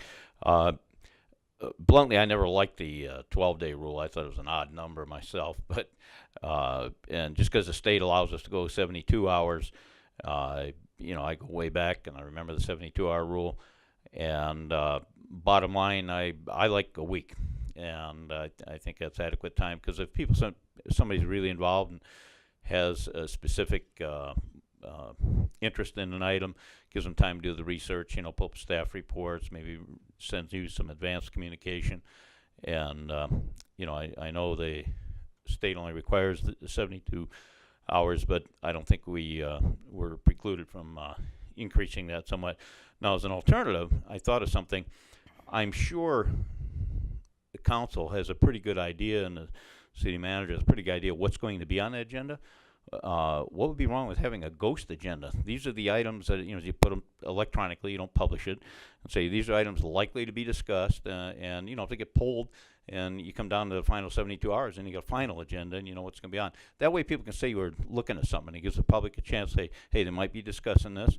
Because a lot of times I get blindsided by items that are on, I'm not as good on the getting into the electronic as I should be, but as I said, it would be an opportunity for the public to be a little bit more engaged. And community buy-in, transparency is very, very important, because that's how you create good citizenship and community involvement. And, you might find your own successors that gets involved that way. Something catches their eye, they get involved, they take an interest, they follow it through, and all of a sudden you're grooming a new community leader, either for committee or possibly for council position, planning commission. Myriad of issues could open doors for them. So those are my comments, and thank you for listening to them. Thank you, Tom. Next three speakers is Raphael, Kendrick, and Roy. Good evening, Mayor, council members, staff, residents, and our guests. I was glad to hear the speakers that came up and talked about G1 sooner. So it opened my eyes to look at the past and in the future. We heard Martin Cabrera talk about the past of all the great men and women that had transparency, but no technology. So everything took forever to get to us. And a lot of it was probably mishandled. Because, when the old days, like the cowboy that took the mail from one place to another, the bags got switched. See? Those are the old days.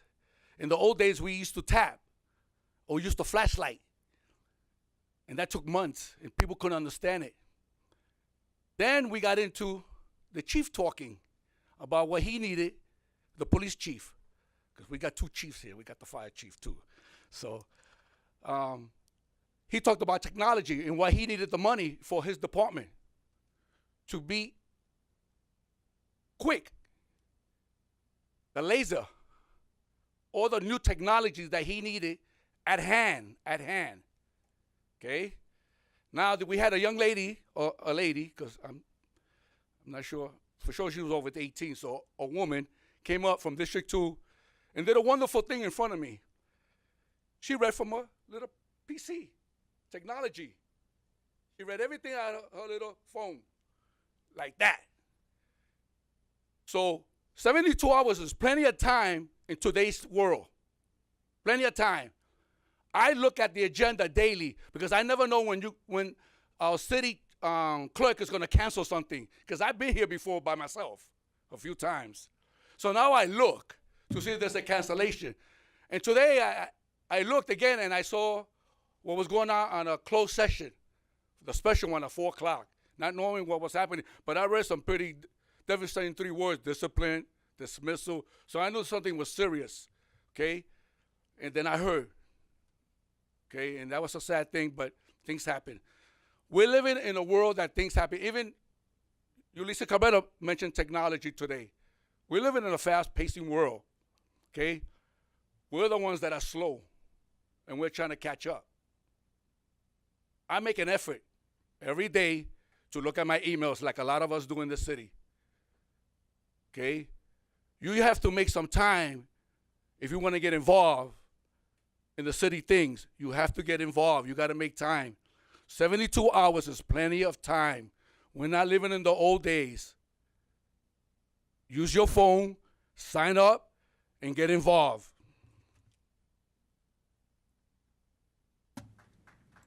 Thank you, Raphael. We have Kendrick, if you could please approach, Roy, and then Louise, if you could please be ready. Good evening. I don't think that 72 hours is enough time. I would prefer to have it 14 days if it's possible. For someone who's a hard-working citizen could have the time to make it in the schedule, to make that in the schedule, to go out and find out what is going on in the city. I know that many of us don't do that. That's why maybe one of the reasons is 72 hours. But I would prefer it to be at 14 hours, 14 days, if it's possible. Thank you.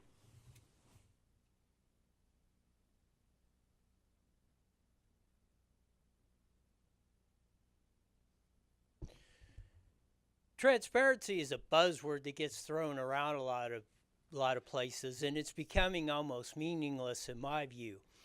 Because transparency is about interaction and getting everybody's ideas in. I put it out on the social media page, but many of the people a few years ago kicked out the one guy who probably put the most transparency in this place. So, I mean, in some view, be careful what you ask for. You just might get it. 12 days, I said when they instituted, that's a little ridiculous. 72 hours is a little tight. I mean, there's probably not many people like me that actually do read through that stuff. 5 to 7 is nice to allow you the time to, at least the week before, to be able to review, ask questions and that. I would hope that the council would, maybe compromise a little bit on that and, everybody move forward, put the issue aside, and we'll all work on bigger and greater and better things. Next one is Louise. Well said, Roy.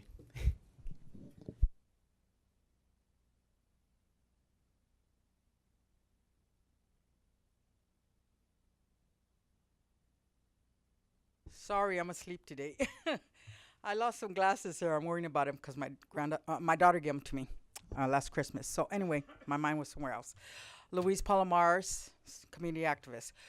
I agree with Roy, and I agree with Rafael, and I think, the 3 days is good. If you want to add a day or so to that, that's great too, but 12 days is ridiculous. 12 days is crazy, and the last speaker said 14 days. I mean, I think we're having a council meeting every 14 days, right? I don't know how we're going to do that one. And like Rafael said, I mean, the technology, earlier I said this, I'm still back in the 50s, and I managed to find out and get the, one way or another. And all these people that come to the council, I know they're pretty well educated, and they get on their websites, and they get on their computers, and they get on their cell phones. I mean, what are they doing that in 3 days they can't find out what's going on and what they want to do? It's ridiculous. Like I said, maybe more than 3 days, not too much more, but 12 days, 14 days, I don't think so. We're in the 21st century, and let's keep on going that way. And like I said, the council has done a lot of things, and they're going full force forward. That's why we got to keep the city going. Thank you. Okay, we also have Leo Gonzalez.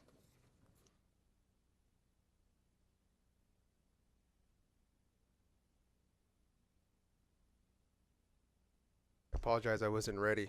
I'll be brief. I wasn't going to speak on the item, but after listening to some of the concerns, I think I will. I'll present a different perspective of it. When we talk about the issue of transparency, there's kind of a dark cloud that looms over Moreno Valley. And we know a certain someone, I'm not going to mention any names, but a representative is in this room. They love bashing Moreno Valley every time that they can. Which is probably why they haven't showed up for the last 3 meetings, but they're here for some reason now. So I'm sure we'll see an article later on about the quote-unquote lack of. But to that respect, I found out back there where Fire Station 91 was. I didn't know about that item on the agenda till I was here. That was only about 45 minutes. So I think that 3 days is adequate time. 14, 20 days, I mean, that I'd forget something by then. I got so much going on, and I'm sure a lot of residents do as well. I think 3 days is a perfect amount of time. So who the heck brought up 12 days, 14 days is out of their freaking mind. So that's all I have to say. Thank you.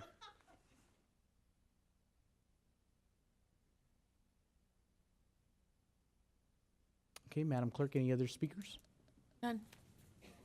Okay, we'll go ahead and move to council questions of staff. And then if we could just keep it to council questions. All right, Councilmember Cabrera. I think I'll just hold on to, we're still going to deliberate before the vote, correct? Okay, I'll hold on until deliberation. Okay, actually, we'll just go ahead and, go ahead and do it. Yeah. Go ahead and now. Okay, so first of all, I want to say thank you to all the members of the public who spoke on this item. now I would like to offer my perspective on this. I agree that 12 days is way too much.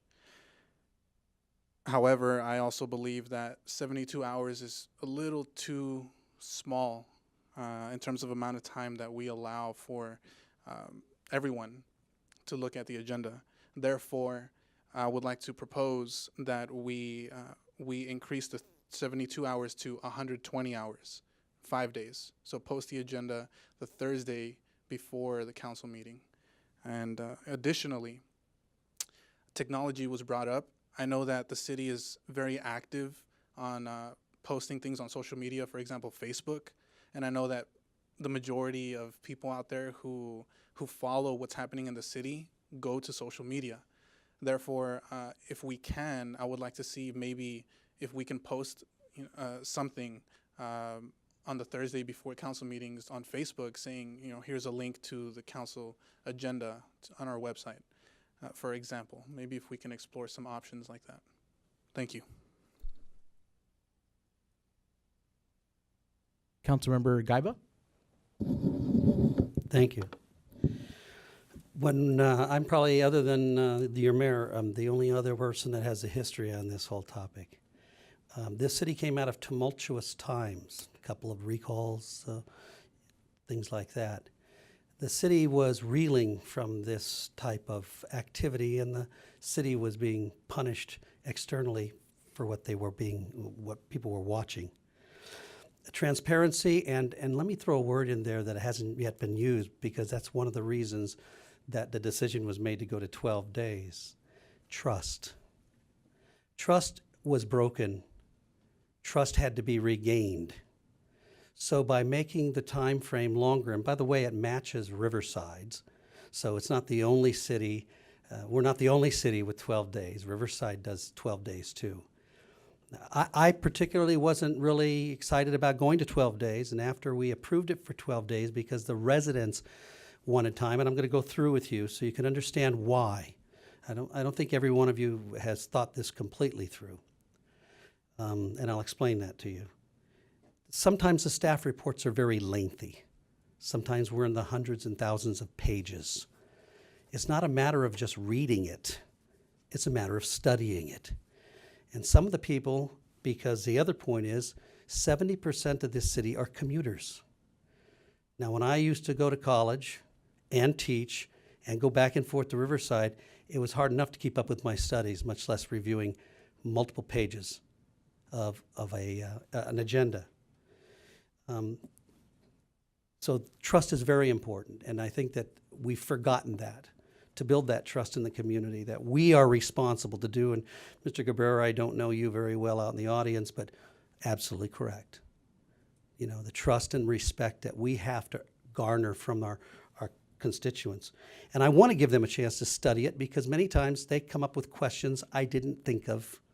And to be a proper jurist and to deliberate appropriately, I need the information. The other part of that is read versus study. And there's lots of times many questions and inquiries made by the residents, and they need time for us to respond to them. And I forgot who else mentioned that, but it's very true. Sometimes they don't have the time to get to you before they can finally contact you. And by that time, it's too late to get an answer for them, or we'll get stacks of stuff on our desks the night of, which makes it very difficult. And there's another point. I'm not sure, Rafael, but I think you're retired now, and that's wonderful, because it does give you more time to dig in. But not everybody here in this city is retired and has that opportunity to do that. A lot of them still work. They have families and family organizations, so giving them appropriate time is very important. Now, back to what I was going to say real quick. After we did approve it for 12 days, myself and another council member discussed it and say it's probably too many days. I also had the discussion with Michelle Dawson. It's probably too many days, and it'll put a burden on the staff, and we understood that. But let's give it a shot. Let's give it a try. And because of that, we had a lot of people thanking us for doing something like that.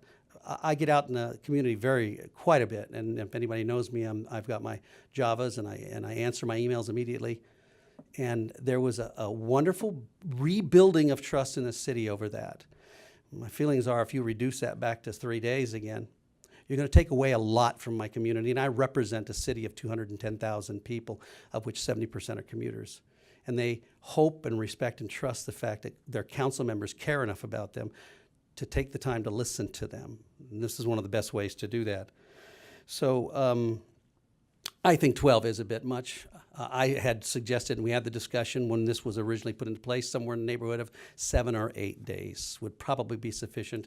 And after speaking with Michelle and the staff on that, that's probably a good place to be. Because currently, even with the 5 days recommended by the other council member, we already try to get that out by Thursday anyway. So another couple days gives the residents an opportunity to take the time when they get home to study and do it, and still have the weekend and still have time to contact us.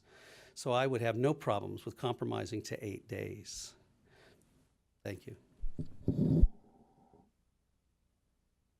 Mayor Pro Tem Baca. I would agree with you, Mr. Cabrera. I think 5 days is sufficient. If we have a normal agenda like we do today, normal short agenda, 5 days would be sufficient. If we have an extensive agenda where there's just a lot of materials that need to be read, we can adjust accordingly. And if there's not enough time for any one of us and we need more time, we can postpone the meeting to the following meeting.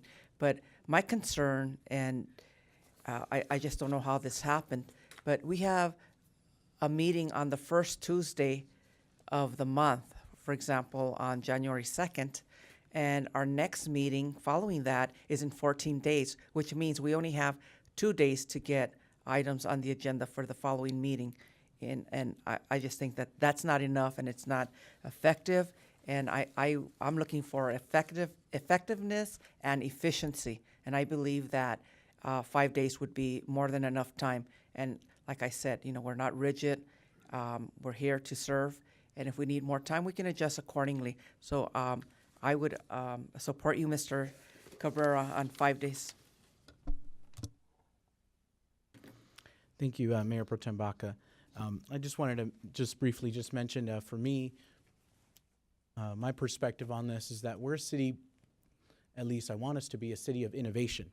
A city, we have our first ever strategic plan, a lot of initiatives that we want to accomplish, a lot of good things that we want to do, and we have done a lot of good things. But you know what? There's still a lot more things that we need to accomplish in that strategic plan. And if we want to be a city of innovation, if we want to be a city, like LA or a city that's on the map, and I do believe that. I believe that Moreno Valley can be on the map. Then, why are we holding ourselves back? Why are we putting barriers in front of us? And this is more for the council. In reality, for the council, it takes, 12 days, until you see the item. And what Mayor Pro Tem Baca was mentioning is that you only have 2 days to actually research the item or see if you really want to put it on and then tell the staff. I just see that that's a little bit amount of time. And let's also think about this too. Our legislators as well don't have this requirement. So we're putting an extra requirement when we don't even need to. And then finally, I really believe as an educator that we must do things that are data-driven decision-making. So we don't have any data that this 12-day resolution has worked. And quite honestly, and this is qualitatively, just looking at it, I haven't seen more people come to the council meetings because of the 12 days. Okay, and if I was to ask, where's the data? We don't have the data because there is no data. So if there's no data, I say I think 5 days is good enough. But in all honesty, remember that mission. Remember our destination where we want to go as a city. We want to be a city of innovation. We want to be put on the map. And to do those things, we need to move on. We need to get things going, and we can't have barriers like this. And like Roy Bleckert said, and I really like what he said, we need to be dealing with bigger things, bigger things in our community. Okay, so I'll go close the deliberation and entertain a motion. I make a motion that we change it from, let me look, 5 days instead of 3. I'm sorry, instead of 12. So, Okay. And before I second here, I would just like to make it clear that instead of 3 days, we're changing it to 5 days. Yeah, that's what yeah. Okay, I second. the 3 days was the 72 hours, so my motion is for 5 days.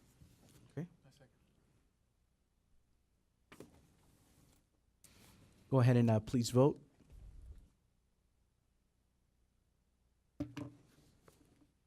Okay, and it's approved 3 and then 1 no. We'll move to item G2, consideration of an ordinance creating the Parks Community Services and Trails Committee, dissolving the Parks Recreation Commission and Recreational Trails Board to make a new committee with the healthy component. So we will have a report of Parks and Community Services. Mel? Thank you. Thank you, Honorable Mayor, Mayor Pro Tem, and City Council. This report recommends steps to streamline the advisory board structure pertaining to the city's parks, rec programs, and rec trails. The proposed Parks, Community Services, and Trails Committee would consolidate existing advisory functions of 2 advisory bodies into a single panel with advisory responsibilities covering both areas. The proposed consolidation would also generate greater efficiency and provision of staff support to multiple advisory panels which consider matters under the operational purview of the Parks and Community Services Department. The proposed Parks, Community Services, and Trails Committee would consolidate existing functions carried out by the 2 existing advisory panels. The committee would consist of 7 adult members and 2 teen members. Members of the disbanded panels would be encouraged to submit applications for appointment to the new committee along with any other qualified applicants. This concludes my staff report, and I'm available for questions. Thank you so much, Mel, for the report. We will have council questions of staff. Councilmember Gaiba. Thank you. Mel? Sir. Does this pretty much mirror the things I put out about 2 years ago on consolidating? Pretty similar, sir. Yeah. Wasn't it something that we brought forward a long time ago? Matter of fact, even down to the numbers and stuff. And overwhelmingly, what did the residents have to say about that? Do you remember? I don't recall. Well, I'll tell you, they didn't want any changes because they wanted to have more people involved in the decision-making and the commissions and stuff. It was originally presented by myself as a means to save cost and save staff time and do all those wonderful things you just read. But the residents didn't seem to want that. So by picking and choosing which ones you consolidate now, if the residents didn't want it then, I was never going to bring it back again. So we could wait till later. Thanks for answering my questions. Okay, Councilmember Cabrera. Thank you. Mel, or actually, across the board, all the boards, commissions, does anyone know how many vacancies we have all the way around? That would be the city clerk. Yeah, that's We have probably about- around 12. It's hard. Right now, we're going through a recruitment process. Ever since I've been hired in February, we have been pulling out recruitments. And it's hard to have people apply. We're going to be working on a plan in the new year on an additional recruitment.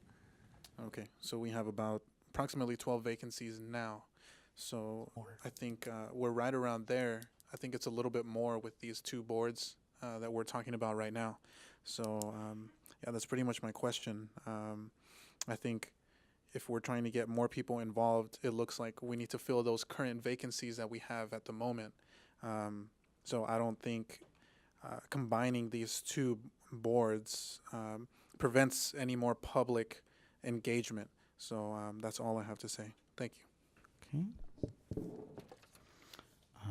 I have a question to the city manager. Mr. DeSantis, I just have a question. This is one item that we are combining, but do you recall the previous item that was put forth on council? I think it was 2 years ago. I believe it was more than one commission. Mayor Gutierrez, Mayor Pro Tem, members of the council, that's correct. That concept was much broader in scope. This particular one, as presented, focuses on two specific board commissions with somewhat overlapping scopes of responsibility. Okay, thank you. We'll go ahead and move to public comments. Madam Clerk? We have 3 speakers: Tom Jarrell Sr., Rafael Burgueras, and Roy Bleckert.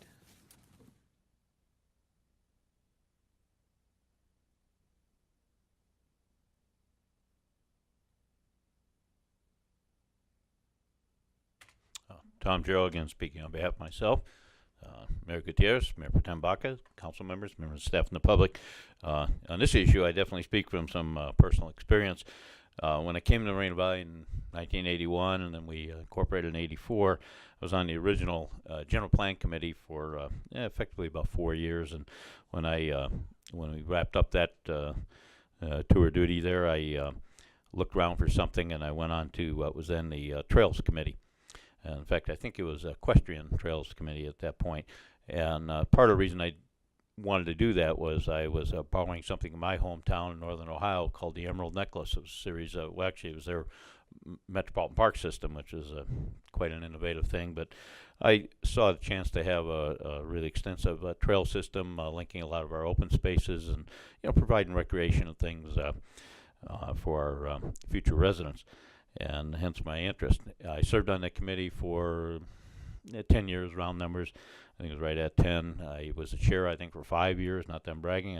No one else wanted it. But during our time there, my time there, the staff brought forward the idea of merging the the equestrian trails with the bike committee. And it was done very well. It was very well. I mean, they had a joint meeting. We kind of got to know each other. We talked about the pros and cons. And then we ultimately decided to do it. It was done through attrition to, get it down. Bluntly, I can support this idea. I can see the natural fit. However, you don't want to lose the base mission there. And what I would suggest, not just with this committee, I'll come back to this one in a minute, but with all our committees and commissions, the council needs to give a little more charge, a little more direction to these committees, what exactly they're supposed to be doing, so that they're not off wandering around. I see the mayor shaking his head because they kind of meander, and he needs specific direction. And in this case, I think they'll need a subcommittee for trails for people who are interested in that, so that they can come back and report to the greater committee, because it does fit in with the Park and Rec venue there. And I have nothing wrong with subcommittee meetings and things like that, which I think they're allowed to do as long as they report properly, so it's not a Brown Act violation. So anyhow, I think it's a viable idea, and it can work. But as I said, I wouldn't want to lose the identity and the mission there. And just for the record, our original General Plan Committee had 18 members on it. And because of the largeness of that committee, the only night we could meet on was Friday, because that was the only night everybody could get together. And I said we were in session for a little over 2 years. And then we went in abeyance until they went through Planning Commission and City Council, and we came back to approve the final plan. Thank you. Thanks, Tom. Okay, we have our next speaker is Rafael, followed by Roy Bleckert. Good evening once again, Mayor, council members, staff, residents, and guests. First, first thing I want to do is apologize to Jeff Geiber, because I remember that topic.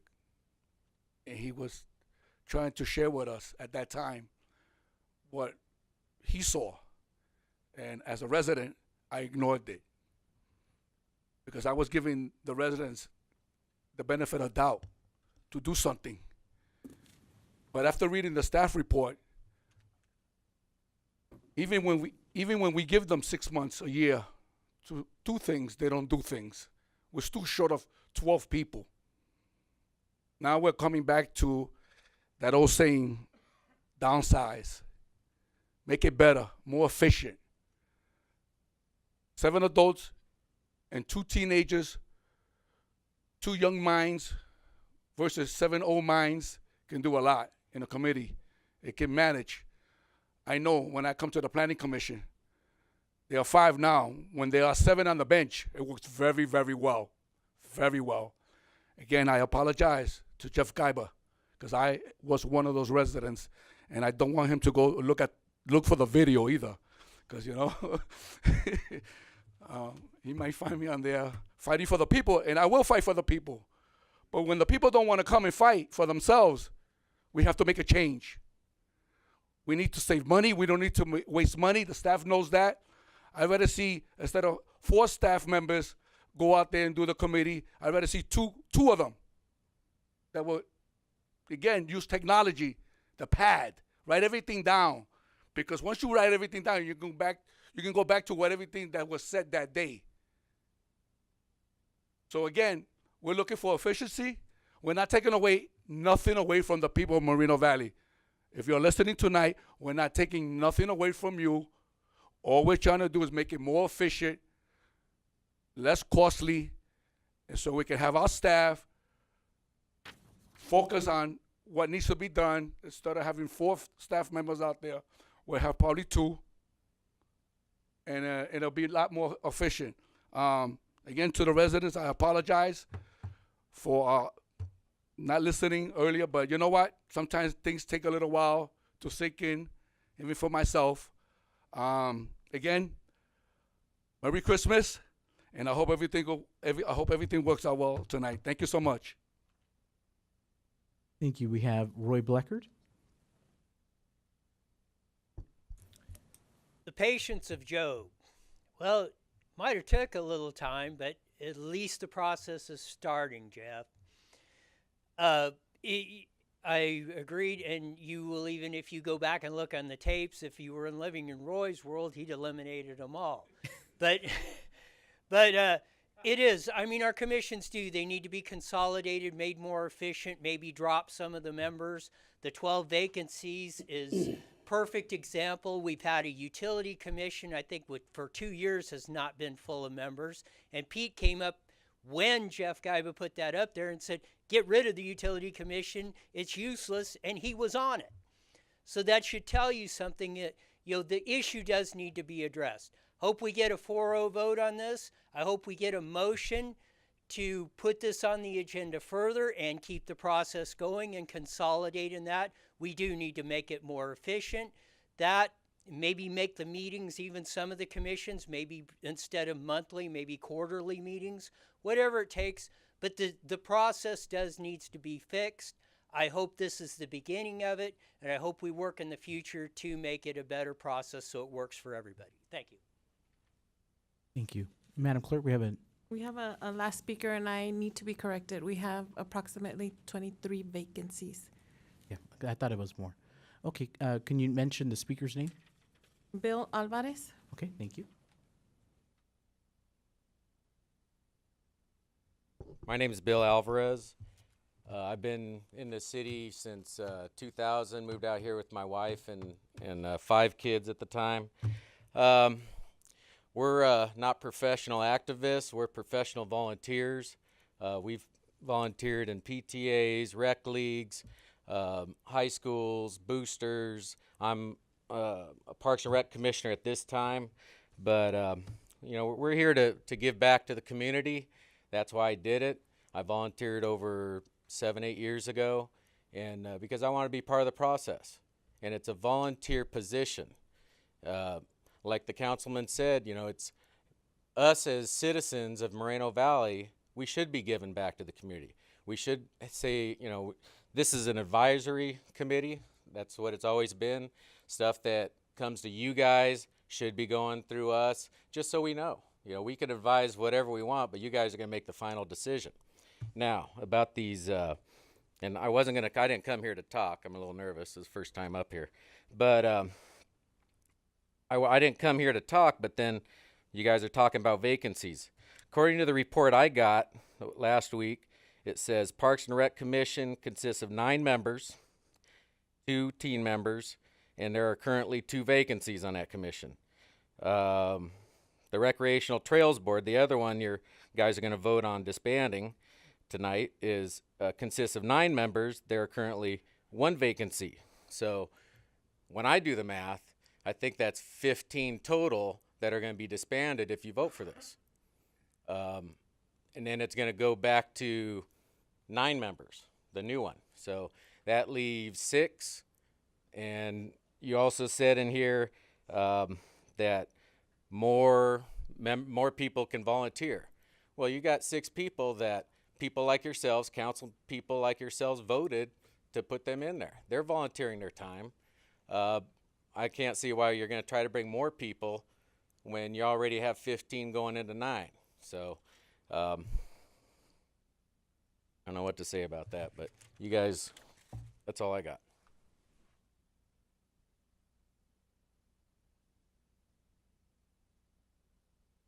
Okay, Madam Clerk, was that the last one, right? Yes, sir. Okay, so we'll go ahead and go to deliberation.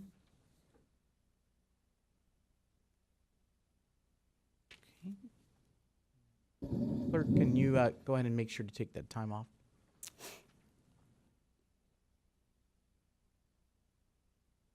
Okay, we'll go ahead and go to Councilmember Gaiba. First of all, Raphael, I accept your apology and thank you very much for recognizing what I was trying to do. Tom, you're right. It was probably very broad in scale. Perhaps this one may have to be reevaluated in itself. So the broad in scope, maybe I was thinking too far out there for most people, but my intentions were well met. However, I think cutting them down too small to combine them would not be a wise thing to do. And we also don't know why the reasons for vacancies. As the mayor said, data-driven. Do we have information as to why people either are not, or are they just not being appointed, or how is that going down? So I would like to suggest that since it was my idea originally, I have no problems with wanting to combine one at a time, take some time to go over it, but I don't think we should rush to do this way right now, but take a little bit more time, put this on the back burner, well, not the back burner, but ask staff to go by and do a little bit more research on why the vacancies appear there, so work with the current commissioners to find out what would be an optimum number to work with and how we can boost, as Pat was saying, how we can boost our applications. And Mr. Alvarez, I agree with you wholeheartedly. And that's what they convinced me of. So I wanted to come back and just say, consolidating is a good idea, but I'm not sure we're ready to make this kind of a move right now for this one, but maybe should go back and relook at it and get in a little bit more information about it and don't rush to it and do it right, kind of like what Roy was saying as well. So that's really all I have to say. Thank you. I'll go ahead and speak on this item. I just want to thank Mayor Pro Tem Baca for her leadership in bringing this item forward. I know you mentioned it at the previous meeting, and part of what I remember from that meeting was that we're adding a healthy component to it. So it's a healthy. We don't have that in any of our boards or commissions. So it's a commission or a committee that advocates for help for our kids. So that's something that this commission would also do. So keep that in mind. And again, I'll let the Mayor Pro Tem speak about it. But I do support the Mayor Pro Tem on it, just because, number one, we're already having a hard time, filling several vacancies. And I do want to clarify, this is not the same type of item that was a year ago. A year ago, it was to dissolve several boards and commissions. And that was, thrown out the door. So this is only to consolidate these 2 boards and commissions to make it more efficient. And so we're still including community participation in that manner. So I'll let Mayor Pro Tem speak on this item. Thank you, Mayor. I also want to reiterate that we're combining the 2 commissions, but we're adding the healthy component to it. And I really want to include Eric Lewis on this moving forward, because it's not only the trails where we hike, but if you've noticed around the city, we have a lot of new striping for the bike trail. So I want to also introduce that to this commission and make sure that we have events that include our bike lanes. So it's not only hiking trails, but bike trails. And the healthy component comes from the WRCOG. That was a initiative that was adopted about 3 years ago. And we want to make sure that our community is promoting a healthy lifestyle. So not only are we going to promote the events that we have at the Parks and Rec for our children, but also for adults, and the trails, the hiking and the bike riding for not only children, but adults too. And I think that it's very important, especially with the obesity rate, the increase in diseases that can be cured through exercise and other changes that we can adopt in our lifestyle, including dieting. So I want to make sure that we have that and that we promote it and that we send a strong message to our community that we care. We care a lot, and we want you to change your lifestyle and join us in everything that we have to offer, from the preschoolers, the little tots, all the way to our senior citizens. Okay. Last council member is Councilmember Cabrera. Thank you. I would like to just reiterate some things that were said by Tom, Roy. I think that's a really good point that you made, Tom, about providing these boards and commissions with focus again, kind of maybe recalibrating them and giving them some more vision, bringing them up to date with what we're doing and what our platform is as a city. So I think that's something we could definitely explore more moving into this new year. Touching on what Roy said about potentially doing more of this moving into the future, I think maybe that's something we can explore to see if it's efficient somewhere, but that'll come back at a later time. And then lastly, the boards that we're talking about tonight, I don't really see, other than the speaker that we had here at the end, any other members on those boards who are here tonight. But I do know many of them. So I know a lot of them are very active in the community. So I do want to say thank you to all of them. I'm sure you're watching at home. If you are, I want to say thank you for that. I see you out there engaging with the community and making things happen. So I hope that you will continue to stay involved moving into the future, whether you're on a board and a commission or not. Hopefully you'll come back onto one of these boards and commissions and stay involved with the city and keep setting a good example for our city. So that's all I have to say for that. Thank you. Okay, I'm going to close deliberation. Entertain a motion.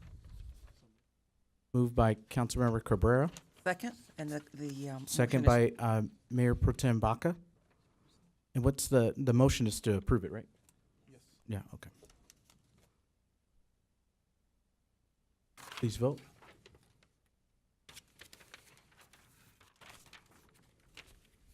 And it's approved, 3 with 1 abstention. We're going to go to item H, City Council reports and regional activities.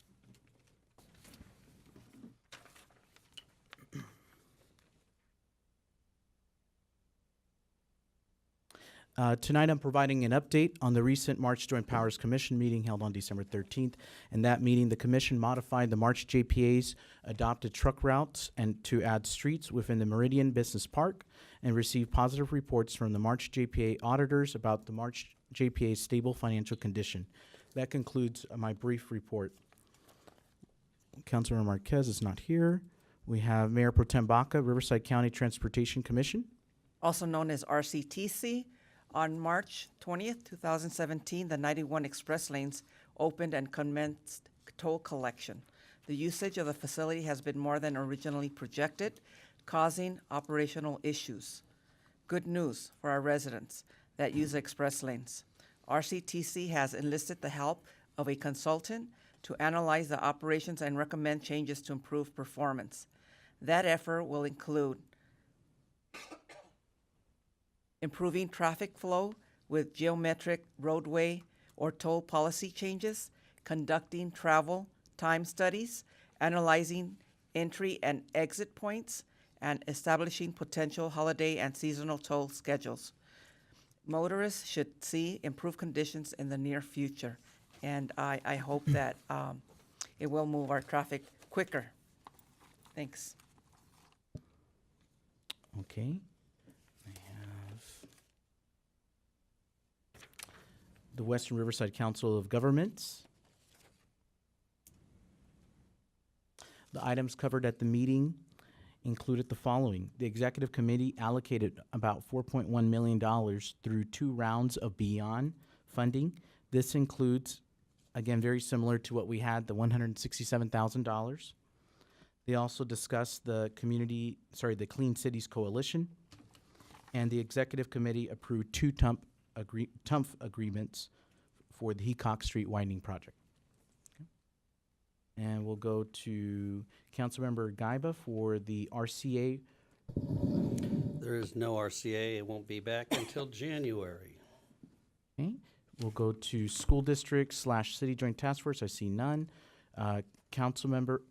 Southern California Association of Governments. Councilmember Gaiba. We're dark until February, but I put together a very well published, with the help of the administrative staff, a report on a regular basis, and I believe that's out now, right, Angel? So if anybody want to reach out to Angel or myself, and we'll get you on the mailing list, and you can get a more comprehensive discussion of SCAG. We're moving into and have moved into the new building.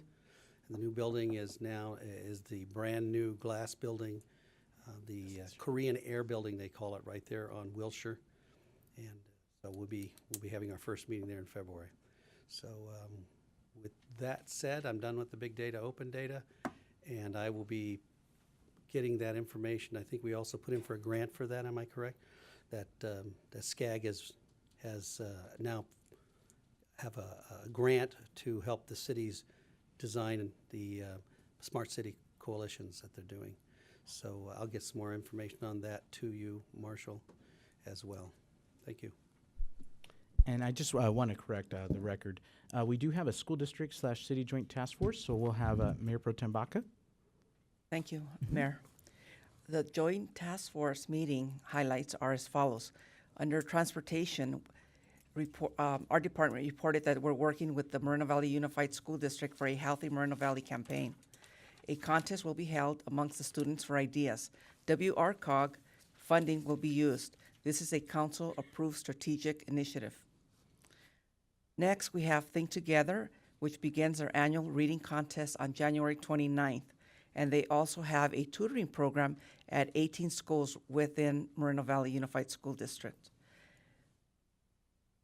The Golden Bell Award was awarded to the Seneca Elementary School Language Arts Program. The Moreno Valley Unified School District Measure M projects update. Edgemont Elementary will open on January 8th. However, the grand opening or the ribbon cutting will be held in February. We have Moreno Valley High School Gymnasium, which will also open on January the 8th. The Valverde School Police staff will be providing Think Together staff active shooter training. And that's a new position that the Valverde School District has. They have their own police department. The Valverde Unified School Board approved the implementation of a school police department. There will be 18 officers on staff, and it should be fully implemented within 18 months. The Valverde Unified School District raised $6,000 in cash and 1,500 toys to be donated to families in need. If anybody knows of a nonprofit organization in need of toys, please contact the Valverde Unified School District. The California State Parks, Lake Paris, held a toy drive and received 150 toys and $1,500 in cash. Lake Paris Dam is anticipated to be completed in January. The California State Parks will be hosting 2 nature hikes on New Year's Day for all levels of hikers. The Moreno Valley College fall enrollments were up by 9% over last year, and they will be providing holiday baskets to 250 families in need. The annual Martin Luther King Jr. Scholarship Breakfast for the college is scheduled for January the 12th. Thank you. Okay. Thank you. We will go to City Manager's report. Thank you, Mayor. Three brief items this evening. Well, two brief and one a little more detailed. The first one, I'd like to state that there's an article posted on the Press Enterprise website this evening that incorrectly characterizes the outcome of this evening's closed session. Just to get on the record what actually occurred, as was reported by the city attorney, the outcome of the council's discussion on the first item this afternoon at 4 o'clock was, quote, an agreed upon separation under the terms of the contract. Our staff has reached out to the Press Enterprise reporter and his editor and requested that they correctly post the outcome of your deliberations. The second item is a real good news item, and it was wonderful to hear one of the speakers talk about this, the lighting of the M. This is a monumental, pun intended, achievement for our community and something that will always give us a great deal of pride as we glance upon it. And what I want to do is read to you the list of folks who went out of their way to make this happen. They really worked this. From Technology Services, I'd like to thank Joe Lara, Ricardo Gonzalez, Danny Cummings, and Steve Hargis, our Strategic Initiatives Manager. From Maintenance and Operations, these folks actually went up there on the hill to prepare the M for the lighting. They chiseled boulders so that it wouldn't cast, the light wouldn't cast shadows. I mean, great initiative and a lot of hard work. And those wonderful folks are Ernie Pressey, Oscar Salinas, George Chang, David Cerna, Raul Lopez, Victor Areola, Jesse Flores, Paul Arroyo, and James Gutierrez. And lastly, and not least, from Parks Maintenance, Jesus Mata, Bumaro Salas, and Alex Andrade. And so just by reading those names, you can get a sense of how many people really banded together to make this happen for our community. And it was wonderful to see it lit on December 2nd. So thank you to all of them for their tremendous hard work. And lastly, if I might, at a recent council meeting, staff was asked to provide some information regarding the process that would be used to rename Theodore Street to recognize the World Logistics Center having been approved at that location. And at that December 5th meeting, Mayor Pro Tem Baca received a consensus to direct us to develop this information. So I'll give you some background. The council has the authority to approve a change in the name of a street anywhere in the city's jurisdictional limits. Theodore Street, north of State Route 60, is actually the boundary between the city and the county. And so our staff took the initiative to verify with LAFCO from our formation documents as a city that the entire street lies within the city's jurisdiction. So what that means is, should the council wish to move forward on that, you can do that unilaterally without any coordination or approval sought from the county. As you know, the street name Theodore was granted status as an historical landmark. This was accomplished in 1989 by a resolution that was adopted by what was then called the Cultural Preservation Advisory Board. And in that action, they designated some 50 street names in our community as historical landmarks. Fast forward to 2006, the Cultural Preservation Advisory Board was no longer. It was merged with the Ecological Protection Board to form what we now have, and it's called the Environmental and Historical Preservation Board, the EHPB. Say that fast 3 times. What that board has, one of its authorities under Title VII of the Municipal Code, is that is the reviewing body that would advise you as a council on any alteration proposals for landmarks. So that's some of the background. How would we move forward on this? The Municipal Code sets out a process to move forward. The change of a designated landmark, in this case Theodore Street, could be initiated by the council, the Environmental and Historical Preservation Board, or the Planning Commission. So should the council wish to initiate a name change, they would direct staff to prepare an application on the council's behalf. That application would then be presented to and reviewed by the EHPB. And that body would send a recommendation to you for your final action. It's very important to remember that the City Council retains full discretion to accept, reject, or modify the EHPB's recommendation. So it can be entirely within your court. Costs.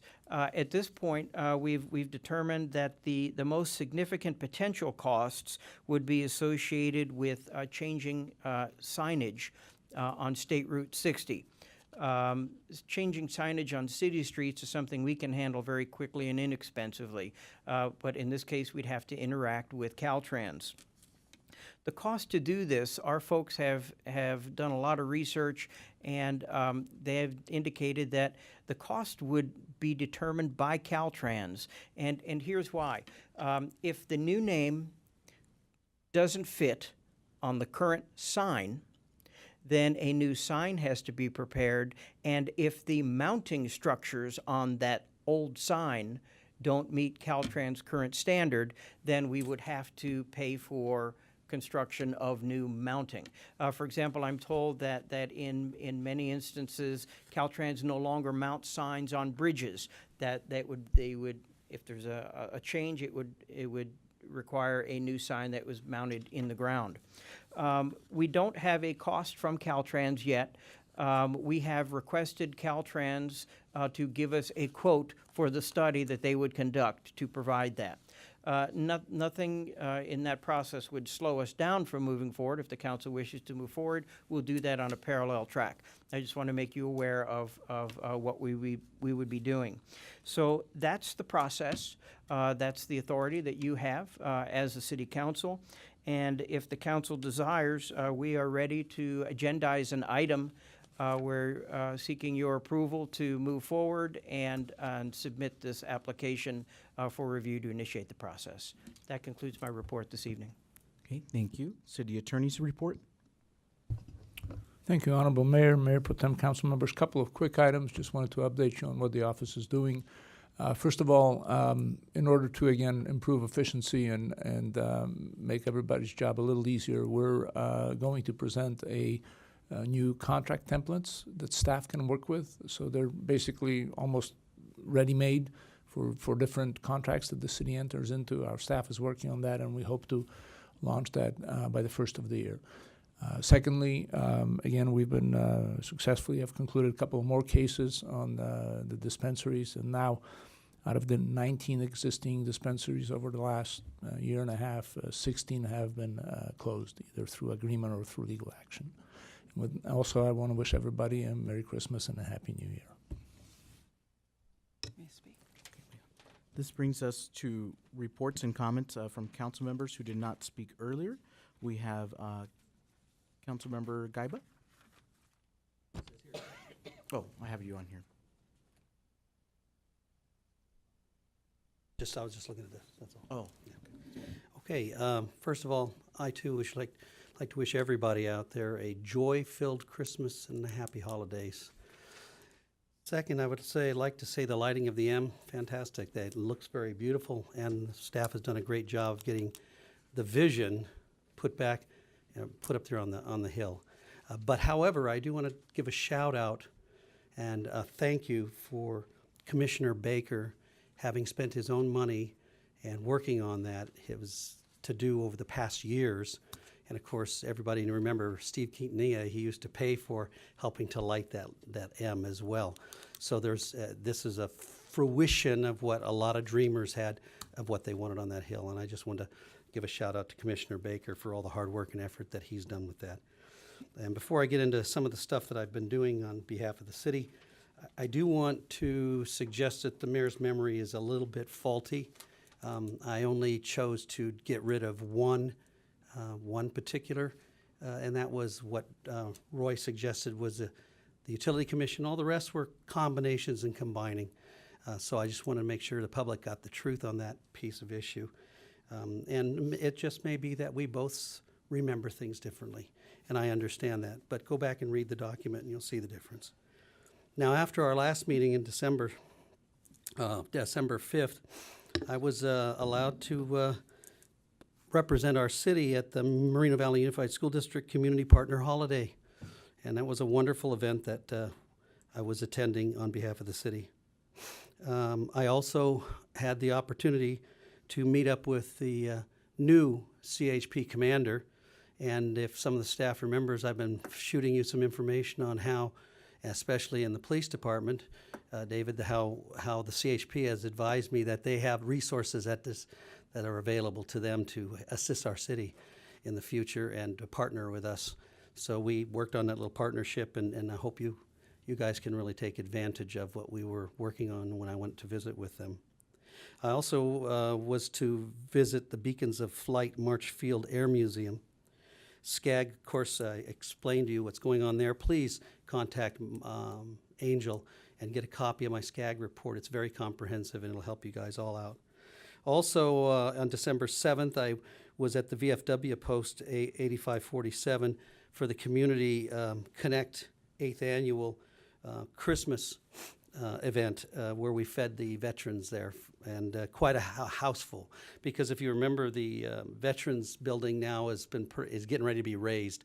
So next year, though, this event will be at the new Veterans Building on the March Air Reserve Base area. So look, turn out for that one. I was happy, excited, and proud to be at David's pinning ceremony and everything, and it was wonderful. It was delightful, and we have some pictures if you guys like to see it. After that, I did have to do something very sad where I did attend Darrell Bush's, who was the mayor of Paris, and I knew him very well.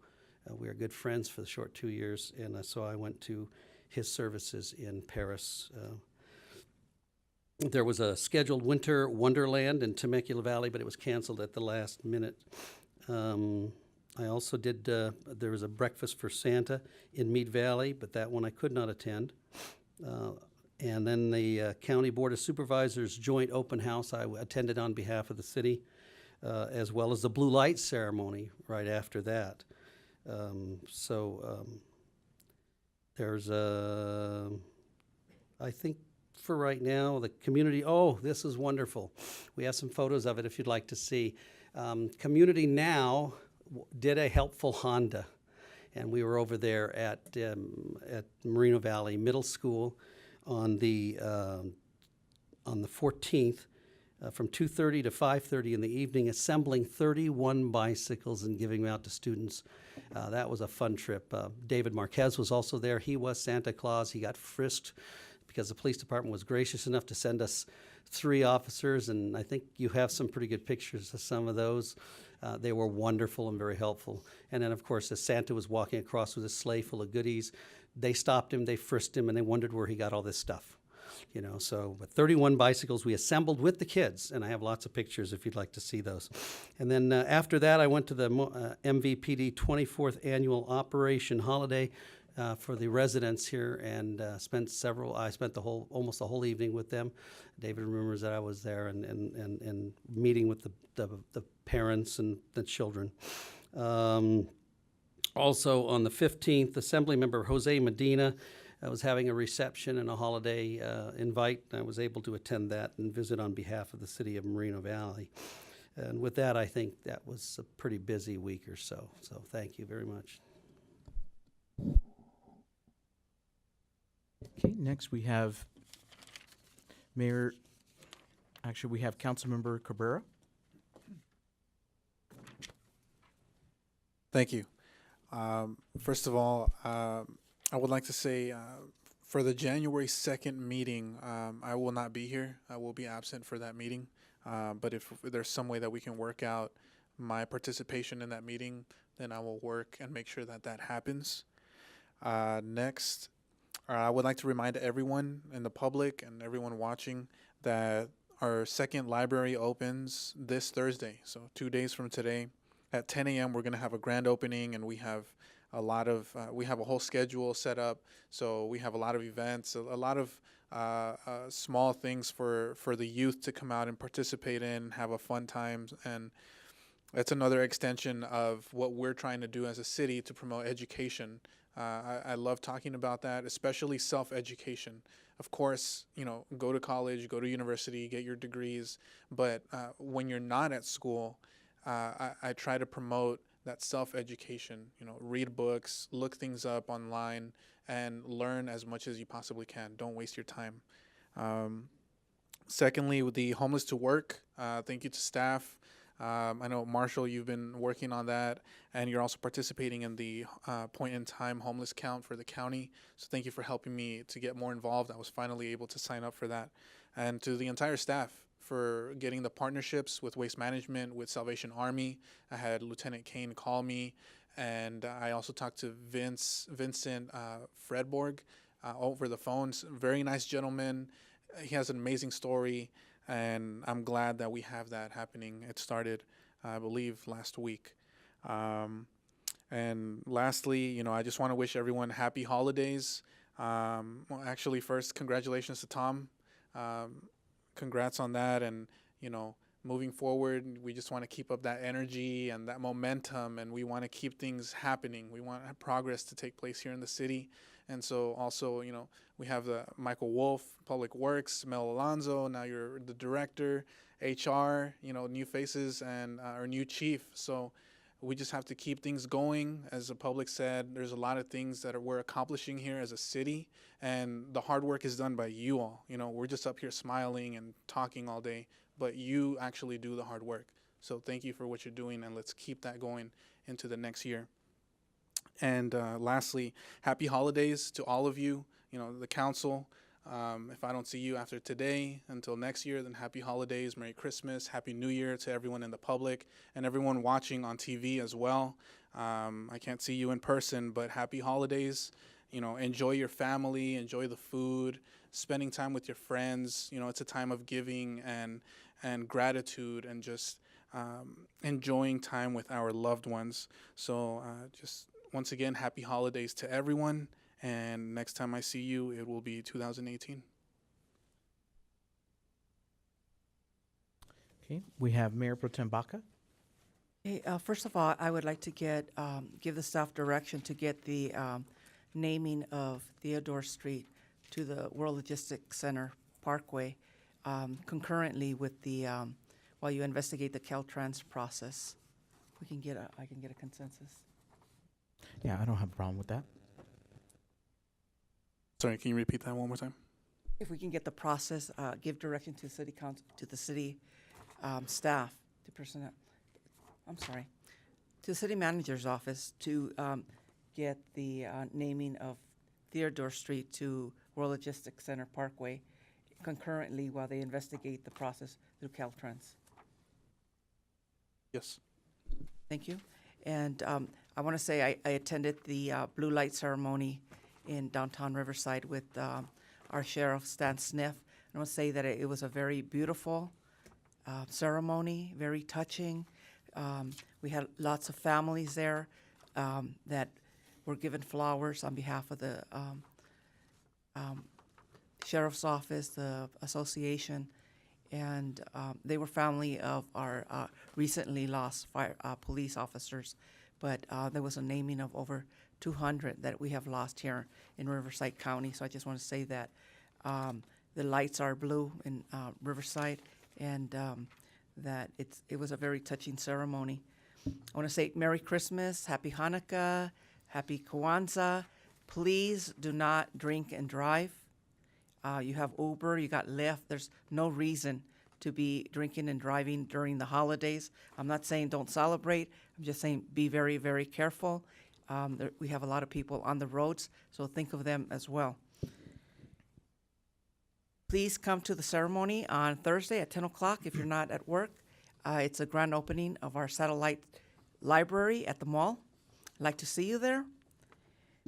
Chief Ontiveros, I wish you the best. It's a sad day today in Moreno Valley. We're losing our police chief, and we've lost our city manager, but I wish them both the best in their new endeavors. And I want to say congratulations, Tom DeSantis, as our new city manager. I know that with your experience and being here in Moreno Valley, that you're going to hit the ground running, and you're not even, going to get time to, have to learn anything new, because you've been here for a long time.